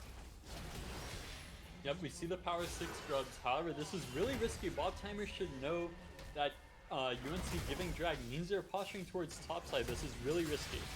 This is definitely a bit of an overplay, I think, from Bob Timer. The positioning was just not there, and Breezy Bay, so much CC coming out from this Wukong, and so much damage as well. All out from Bob Timer to try to get him away, as Breezy Bay takes a lot of damage. Lulu's here to try to get him out, and Bob Timer might just live. The Ignite is on him, but the flash forward from KVU, auto attack, is going to take down Bob Timer, and that's a shutdown in the hands of the Smolder. Yeah, it does not feel good for NC State. I mean, like I said, if UNC is full giving the dragon, you have to think, what is their play going to be? They're obviously as strong as NC State is, and they have the potential to fight. So if they're choosing not to fight, it must mean they're doing something else on the map. So we see the power 6 grubs, allowing Dunlop to pretty much one-shot that tower from full HP.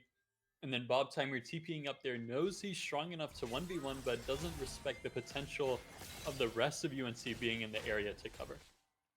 There was a 3v3 potential in the top lane, but the 49ers don't want to engage on it, don't want to deal with it as the inner tower is still alive. ADC gap 0, 2, and 4, unable to find a real foothold into this game. It's kind of unfortunate that 4 of those kills went into the Lulu, when honestly, a lot of them, if they had gone into this Aphelios, he would be a monster right now. Yeah. We see KVU on his 2-item spike, same with Dunlop. I think with this Baron coming up, UNC is much stronger than NC State.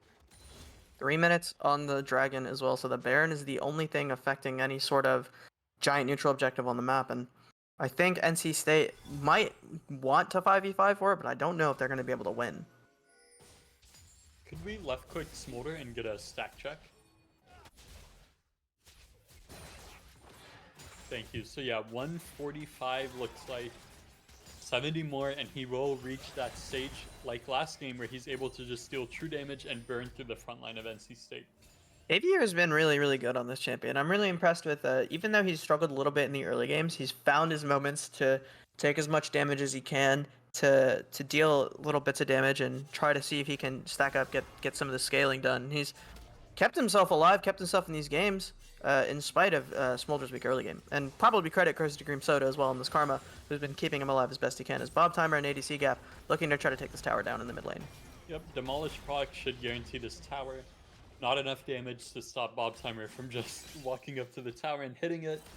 And yeah, as you mentioned, a lot of credit to the side of UNC. I think the jungle and support really allowing their ADC to scale. I think ADC, you're not able to make a lot of impact in the early game, especially lane phase, so you have a lot of reliance on your support and your jungle players to help you get through that weak early game phase and make sure you can scale up to where you can carry the game. So really well done from Breezy Bay and Cream Soda to set up those early bot dives and punish NC State. I do want to point out, though, ADC Gap is doing a good bit of damage. Storm Racer's online. He hasn't even had a chance to reset. I know there's a lot of gold in his pocket. With the CLOL available to sell as well, he's fully stacked. So I'm hoping that they get a chance for him to reset before this Baron fight happens. And it looks like UNC Charlotte doesn't want to go anywhere, doesn't want to engage, and he is going to get that base off. Yep, I'm expecting him to be able to afford Infinity Edge here. He might have to sell Cole and refill pot, but yep, there it is. And he gets to keep the pot too. Yep, gets to keep the pot, so now the odds are looking a bit better for NC State, right? Last time I mentioned item spikes, ADC Gap was not on his 2-item spike, but both of the carries on the side of UNC worked. But now if we go down the list, top lane, Bob Timer's ahead, jungle are even, mid ADC are pretty much even with the items in their inventory, so this is probably NC State's best chance at getting a positive team fight going is somewhere within the next few minutes. We're going to have to see if they elect to force something at Mountain Drag or if they're going to posture for Baron.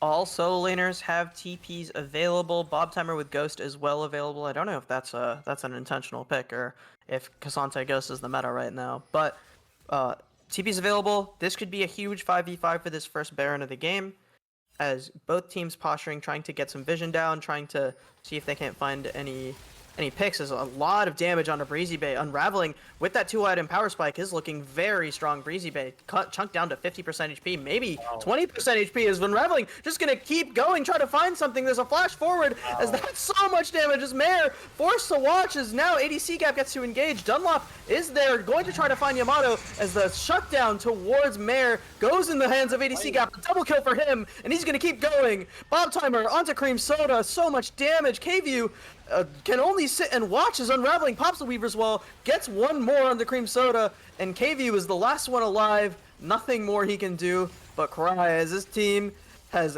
been completely wiped. Beautifully done from NC State, and Unraveling once again making it happen on the Talia. Something about Unraveling, Talia, and Baron Nashor. I don't know what it is. He's always able to find a crucial pick when it matters the most. We saw him completely punish Breezy Bay. Essentially a solo kill. Yamato did get an assist, but all of the damage that came through was from Unraveling. He didn't even need to burn his flash to get that kill initially. Able to shut down Breezy Bay, and then ADC Gap had the red-white guns, which we know are a very, very strong combo in a short skirmish like this, where he's able to use Red Q to stack up all of those chakram and get so much damage going down with the white gun. That's the classic NC State. They get a 5v5 with a pick from a crazy mid laner. I'm getting flashbacks to CLOL from last year, which they had a lot of that. And Unraveling proving his mettle on this champion, and I wonder if we go to a game 3, if UNC Charlotte's going to want to allow it again. I feel like you have to ban this Talia if it goes to game 3. Like, the only reason last game was not a complete shutout in favor of UNC was the Talia. We saw how much he was able to do in the fights, how many picks he was able to achieve. In this game, it's not even that one pick onto Breezy Bay. It's also the way he was able to go bot and stabilize, as Cream Soda might be caught. No flash.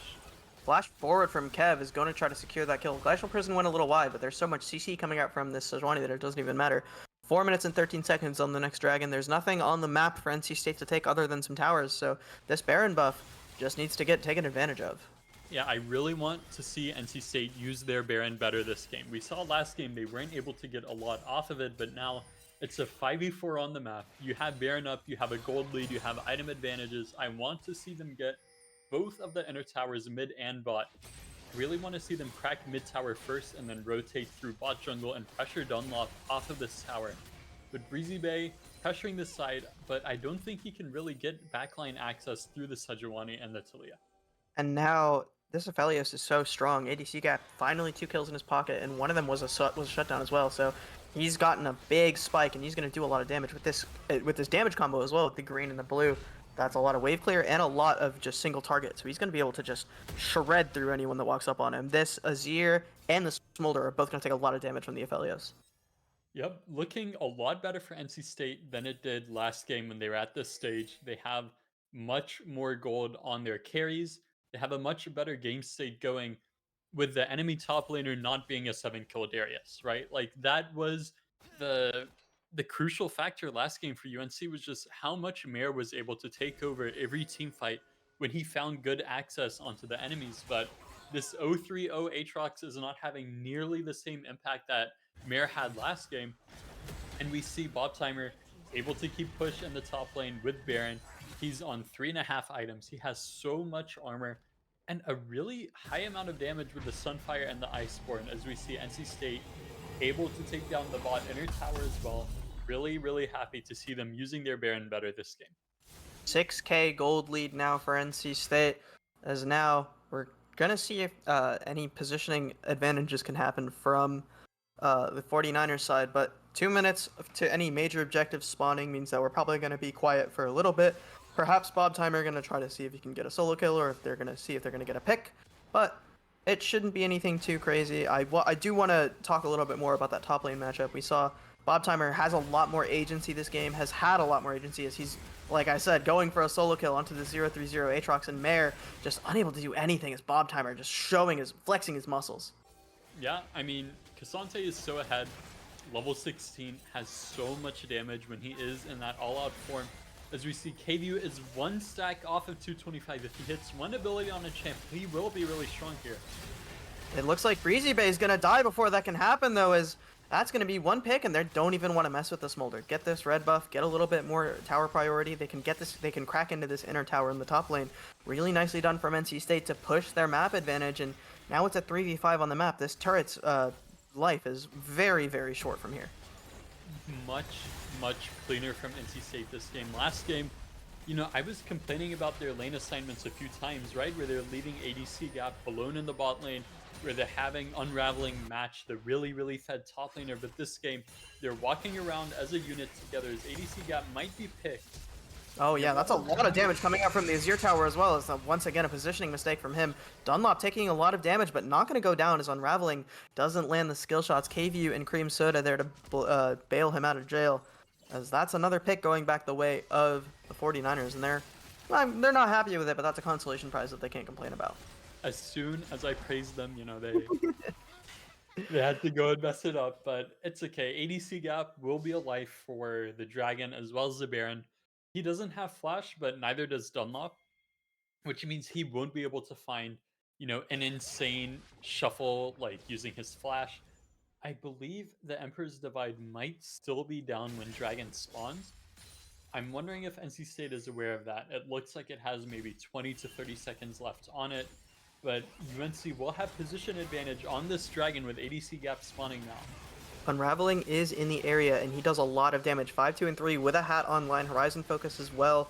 This is so much damage coming out from the Talia, and Kev might just go in for this steal. He's very good with these smites, and now it's 50-50 as Breezy Bay gets it, but an engage from NC State. ADC Gap so far behind, so there's not a lot of damage coming out from that side, but Bob Timer hasn't popped the all out yet. I don't even know if he does have it available, and that's going to be the first kill going to Kev, or going to the onto Kev, going in favor of the 49ers. ADC Gap has arrived. Dunlop, with the Emperor's Divide available now, wants to try to find and engage, but nothing found, nothing gained, as another one going down into Bomb Timer. So much damage coming out from the Smolder, but Breezy Bay going to go down to Unraveling, and ADC Gap, a lot of HP, but the Moonlight Vigil goes wide, and that's going to be a 4v4 on the map now. Whew! Scary fight for both teams, but I think the 49ers are happy with getting that Dragon there. Really messy. I think NC State couldn't decide if they wanted to fight that 4v5 or not, right? Like, Unraveling is very strong. Probably felt like he could carry the fight, so NC State decided to commit, but I think the hesitation cost them a bit of their position as another. Oh, ADC Gap, not again. The timing for the flank wasn't there, as Unraveling and Bob Timer are behind the rest of the team. This might be a couple of good kills, as Bob Timer's full HP, as is Unraveling. Dunlop half HP as well. This could be a lot of damage as Yamato goes solos, forced to pop the Wild Growth as Unraveling coming back into the mid lane, and Bob Timer popping the all out, going in onto Mare. So much damage, but the Smolder is here just 1v5ing. So much damage coming out from KVU as well, as Bob Timer overheats for the Aatrox and doesn't get a kill. Another trade in favor of the Charlotte 49ers. I think NC State's champions are designed for the just, you know, the classic standard slow front to back 5v5, but they're finding themselves in a lot of skirmish situations where champions like Wukong really take over. So the Sundered Sky, as we know, no heal cut from Bob Timer, no heal cut from anyone on NC State other than a Thornmail on Kev, but if Aatrox isn't auto-attacking Kev, there's no heal cut coming through unless Kev hits an immobilize onto Aatrox. So we see UNC starting up this Nash. It's a 4v5 on the map. It's going to be really hard for NC State to stop it. Kev almost coming in for the smite steal, but nothing found. 4v5 still as Mom comes out as well. So many stats onto this Smolder, and he's just going to shred through Kev. That is a 5v4 on the map for the next 45 seconds as Bob Timer is now respawned. But they do that Baron so fast, I don't even know if NC State was like able to contest it at all. Yeah, I mean, Azir is a known Baron shredder. You know, like, he's like an ADC, but magic damage. He does so much damage to Nash, especially with a Wukong and a Smolder who also do a bunch of damage. That Nash gets one shot. Unraveling is looking for a bit of a position on the side, but he is on a ward. Dunlop might be able to look at him here. Ooh, Weaver's Wall coming out as the team is very split. That's going to be Smolder going down to Bob Timer. Breezy Bay in the front line as well. ADC Gap gets ulted down, but that's most of the damage from UNC Charlotte dead, as that's going to be a double kill for ADC Gap. Cream Soda going to go down as well. Make it not a triple kill, as Dunlop going to try to trade one back. ADC Gap looking for something. The polymorph is beautiful. A triple kill for ADC Gap, as he's going to go down to the Azir Tower. Yamato, the lone member left standing as Kev respawns. Wow, what a fight from NC State. Is they're going to get an ace 5 for 3, but a triple kill going to Dunlop means that he's going to scale up a little bit more as well. I think he got a 1K on Unraveling, if I saw that correctly. If we could hit X and see how much money Azir is sitting on, yeah, he is very, very, very, very fed now. We see him, I believe he's on 4 items now, so a lot of gold going over to him. I'm pretty sure he just picked up an entire large rod, might have a blue pot as well for this next fight, so a lot of damage is going to be coming through from him. It's crazy that fight was still that close with the opening that NC State found. You know, Unraveling with his wall was able to find a Talia combo onto KD, which should be best case scenario, but so much damage came through from the Azir to clean up at the end.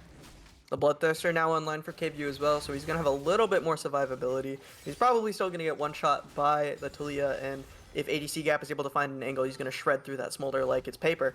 But that's gotta feel bad for, even after you get a triple kill, giving up 1k to the Azir. Dunlop is going to be a monster in some of these late game fights, and he's not just going to become a shuffle bot, he's going to become an actual carry. Oh yeah. I mean, even if you have a Kanik Rukern, walking into Azir soldiers when he's on 5 items feels really, really, really rough. We see the Crypt Bloom is online along with the Sork Choose is going to allow for a lot of magic pen from Dunlop. As Bob Timer looking for a play on Breezy Bay, but it's so hard to commit to an all-in when Smolder's just sitting there burning you.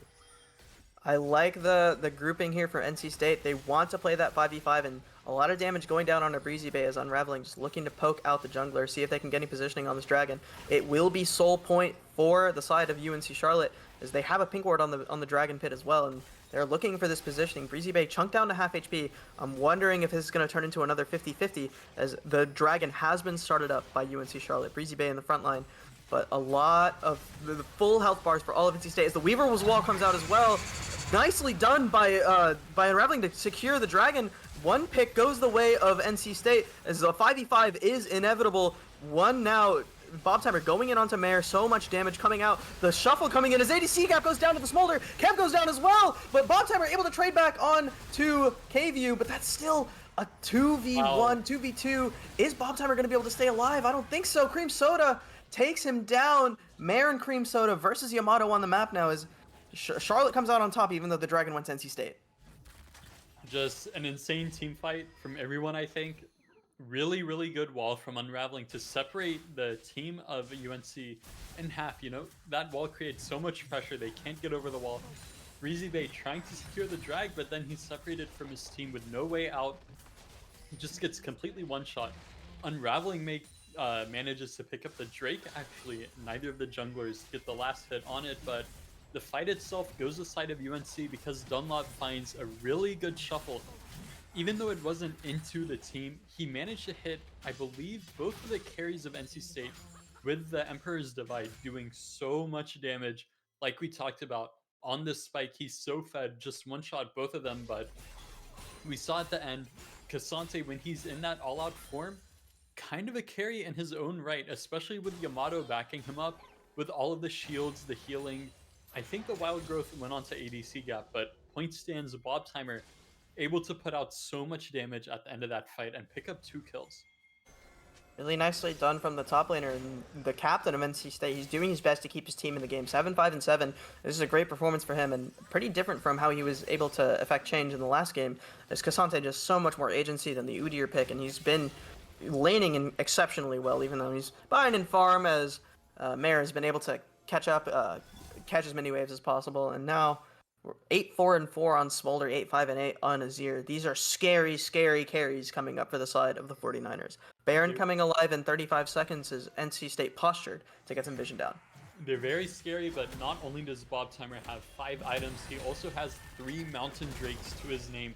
All of those are going to add additional percent scalings to his bonus resistances, and he has so many of those from his items. And Cassante has scalings built into his kit that scale off of his resists. So everything working together. Once that Jack Show procs in a team fight, Bob Timer is going to be so hard to take care of. And it's all on KVU to actually kill the Cassante. I think if NC State manages to kill that Smolder, Azir won't be able to shred through Bob Timer in time to take him out. So everything from NC State should be focused on KVU. There is kills up now, but if they manage to one-shot him, Bob Timer can honestly take over. Eyes are on Unraveling and on Bob Timer right now, and Kev as well, to try to get an engage onto one of these squishy targets and see if they can't find some CC onto one of these carries. But we said it before, we'll say it again, Smolder and Azir are going to absolutely shred through this Baron, although NC State has way better positioning right now, and the teleport coming in from Bob Timer as well. This is a scary, scary position for both teams. Red team's going to take down the Baron as Azir secures it, but that's going to be the first kill going the way of ADC Gap, and now another kill going on to Breezy Bait is now a 3v5 as Kev going on to KVU. So much damage onto the Smolder. He's so low. Are they going to be able to find the kill? Bob Timer able to walk up as well as ADC Gap still full HP, and the wall going to cut off their retreat. This is do or die for the side of UNC Charlotte. Crew Soda going to go down. KVU going to take down Kev, but that's still a 2v4 as KVU going to get taken down by Bob Timer, and now a back from Dunlop is he's going to make it all the way back into his base. And that's a 4v1, only one Baron buff available for the side of UNC Charlotte. Nicely done from NC State to punish that Baron take. Wow. I mean, amazing TP from Bob Timer. Really big credit to him. He shoved in the bot wave to create a lot of pressure for UNC Charlotte. You know, this situation feels really tricky when you're on the receiving end. When you're trying to do Baron, a dance, you know, you don't really want to hard commit to the Nash, but your bot tower is getting pushed by the enemy top laner. He's just free pushing in the bot lane, hitting your tower. You feel pressure to make something happen, and I think Mare specifically really cracked under that pressure. We saw his entire team yelling, guys, we need to get out. Cassante is TPing, we got the Baron, let's just try and live and run away, but Mare dashing forward basically alone into 4 members of NC State just got one shot. You know, this is not a 5-item Darius, it's an Aatrox who, without his teammates near him, just gets one shot by the Aphelios and the Talia. As we see, UNC has position on Dragon Soul now. I'm not sure how we ended up in this spot. Oh, this is really big. If Kev is able to steal this, it's going to be huge, but it looks like it's just going to go straight down, and Breezy Bay, just laziness from NC State, not resetting in time, not diligent enough, and that's a beautiful punish from the side of UNC Charlotte. And Dragon Soul, Mountain Soul specifically, is their consolation prize there. I'm really confused about how that happened, right? NC State just crushed a team fight, and they just got top inhib, so I feel like they should have had map position. I'm not sure what happened there to cause that, you know, macro issue to just fully give up Mountain Soul for free. If you had this Soul on Bob Timer and Kev, they are so tanky and hard to kill, but getting a Mountain Soul shield on Smolder will make him so much tankier, and especially Aatrox, who is, as we see, he picked up the Randuin as well as Merc Treads, and he's sitting on a Negatron cloak now. Has a lot of resistances that are going to be amplified by this Soul. That's looking really solid for UNC Charlotte. Even after losing that huge team fight, they still have one Baron buff online on Dunlop, so they can maybe try to get a push down, a siege down into this mid lane with the Baron empowered minions. But the Mountain Soul is the really big thing here. I've once again, you said, I'm so shocked at how NC State let that one slip through their fingers. But still a very strong Cassante here, still a very strong Sejuani here, who are so tanky. Bob Timer going to try to get something on a Breezy Bay, but he's just going to clone out and be sure that he can stay alive. And even if they don't have the Soul, 3 Mountain Drakes is a lot of resistances for both of these tanks. So Bob Timer and Kev still, even if they aren't impossible to kill, are quite difficult to kill. Definitely, yeah. They are very tanky, but the Smolder, as time goes, I know I keep saying it, but it really is true. This true damage burn, as he gets more stacks, I believe every 40 stacks equates to 1% bonus on the execute threshold. So I believe if he's at 400 stacks, for example, I think that puts his execute at around 13 to 15% max HP, somewhere in that range. But the point is, no matter how tanky the members of NC State are, if they fall below that threshold, which again just keeps increasing as the game time goes, they're going to get one shot, they're going to get executed, and they can't do anything about it. This infinitely scaling Smolder is going to be a problem, as we've reached the point where most champions are full items, full build, and the gold lead does not really matter anymore. It's all about execution now, all about positioning, all about which team is going to be able to move around the map more effectively, able to get more vision, and able to get a pick. There's a lot of pick potential from this NC State team with the Talia and with the Sejuani, so if they're able to catch out any of these members lacking, they're going to be able to get that kill with the burst damage coming out from Talia.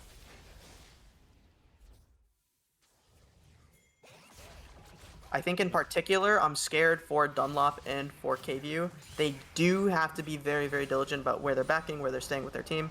As even if Bob Timer goes in on them, that's a lot of damage coming out from the all-out Cassante, as he's going to want to go in on these champions. And the scaling goes in the opposite direction from his resistances as well, because when he's in the all-out form, he just gets so much raw stats, especially built off the scaling he already has.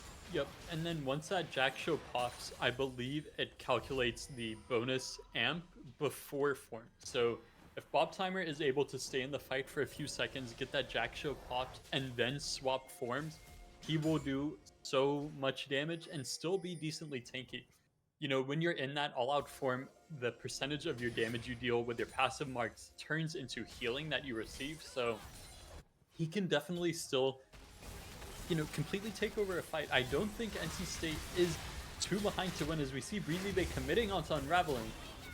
Really nicely done from Unraveling to get out of there. Yamato forced to pop the Wild Growth as well, but Bob Timer TPing in for this flank, but he's just going to walk towards his team and threaten a bit of an engage. And I don't know how much I love that trade. We saw Flash burn for both Breezy Bay and for Unraveling. It's probably a little bit more important on Unraveling than it, but that's a huge engage tool now gone for this side of the UNC Charlotte 49ers. As now Bob Timer poised to look for KVU as he's walking a little bit farther forward. Glacier Prison is available. This could be scary. Is the one clearing, but he doesn't have TP available, so NC State is able to gain pressure of mid, take over control of this Baron side area, and we talked about it last game a lot, where walking into Talia is very scary, but looks like UNC is electing to take the mid prio first and then look for a fight, as NC State is trying to force.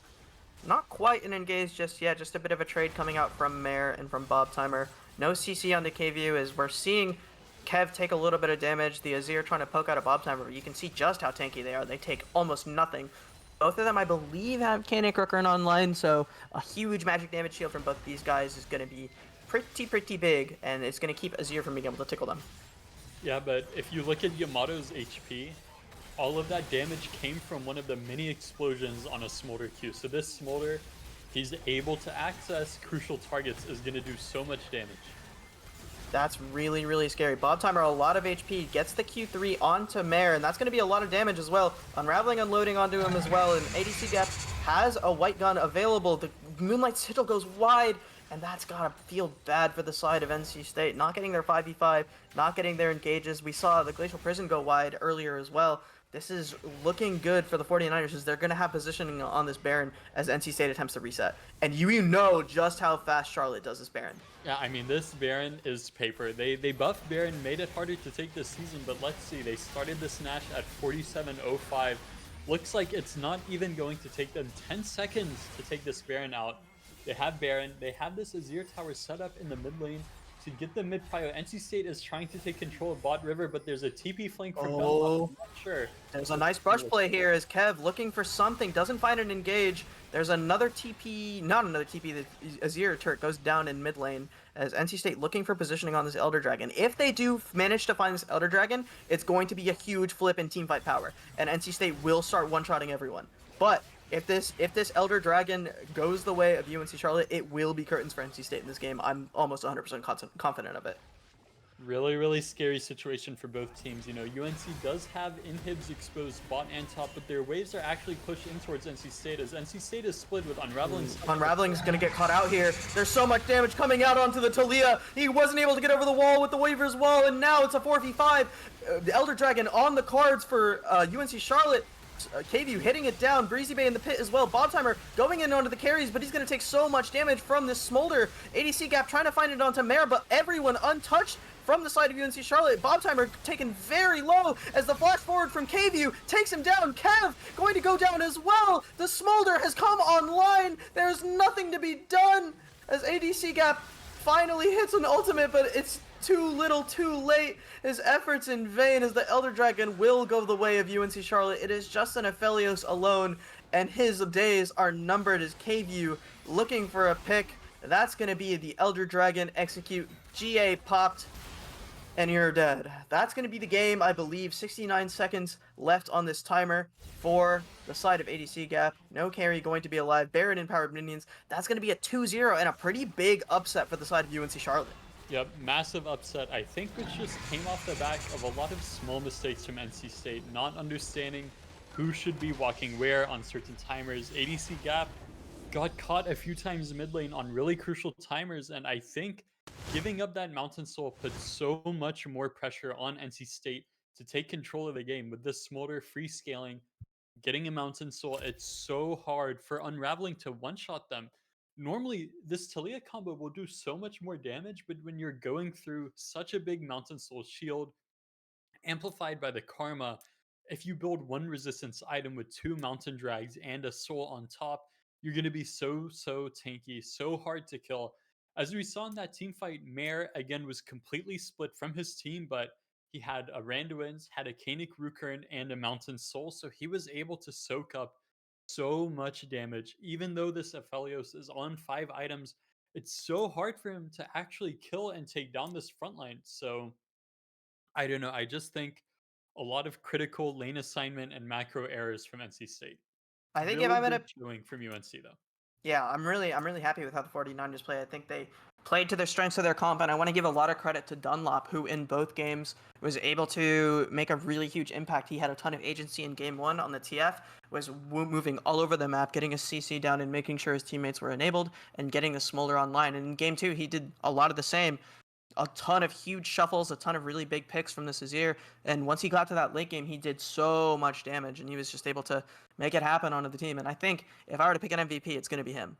Yeah, I same here. MVP votes for me are either going to be Dunlop or KVU. Both of them had an amazing performance in this series. Dunlop, we didn't expect him to have this much of an impact off of Seraphine, but he really showed his prowess off of that champ. He found a lot of punishes in the mid lane 1v1, shuffling, unraveling into Breezy Bay, as well as mid to late game on that Twisted Fate last game, finding a lot of crucial picks with the Destiny, punishing isolated members of NC State. And I mean, just a really great series to watch. I do want to give a lot of credit to Unraveling, who on his one trick was able to do so much damage and was able to find so many picks, single-handedly keeping NC State in that game 1 and doing his damnedest to try to make it happen in game 2. But a little not enough for NC State, as UNC Charlotte will take this series 2-0, improve their record to, I believe, 3-1, while NC State falls to 2-3 as they're 1 game behind in the standings. And now work's cut out for NC State to try to make it out of groups here, as only 4 teams are going to be making it out. And this group of death is looking more and more like a group of death day by day. Great series. I believe we'll be back next week with more NC State action. Is that right? I think so. I'm not 100% certain who they're playing. I can double check that if you give me like 30 seconds. Yeah, go for it. I mean, other shoutouts, I think Bob Timer played exceptionally well in the second game. He found a lot of really good flanks. I think his only mistake was that top lane timer when we saw UNC Charlotte was giving up that dragon. But other than that, he exerted so much pressure. Finding a solo kill onto Mare, had a really great TP flank at that Baron fight onto KVU, managing to isolate him from the rest of the team. Really great gameplay from him. But again, just a couple of small mistakes from NC State that UNC really took advantage of. It was really beautifully punished by the side of UNC Charlotte, and I really can't complain about how they played. NC State Red is going to be back next week on Saturday the 24th at 4 p.m. versus Texas State University. We will likely have a stream for that, so plan to watch, plan to come out, show up, support the Wolfpack. Thanks everyone so much for watching. Want to also give a quick shout out to everyone over at Esports at NC State and the NC State libraries who are hosting us, who are expanding the space. Go check out the Hunt Library space. Have some fun, play some games with your friends, meet some new people, join the club Discord, hang out. We're all having a great time, and we're happy to have you guys. But until then, thanks for watching.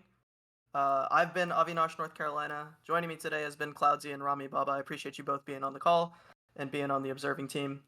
So that'll be all. Thanks for watching. Thank you for watching.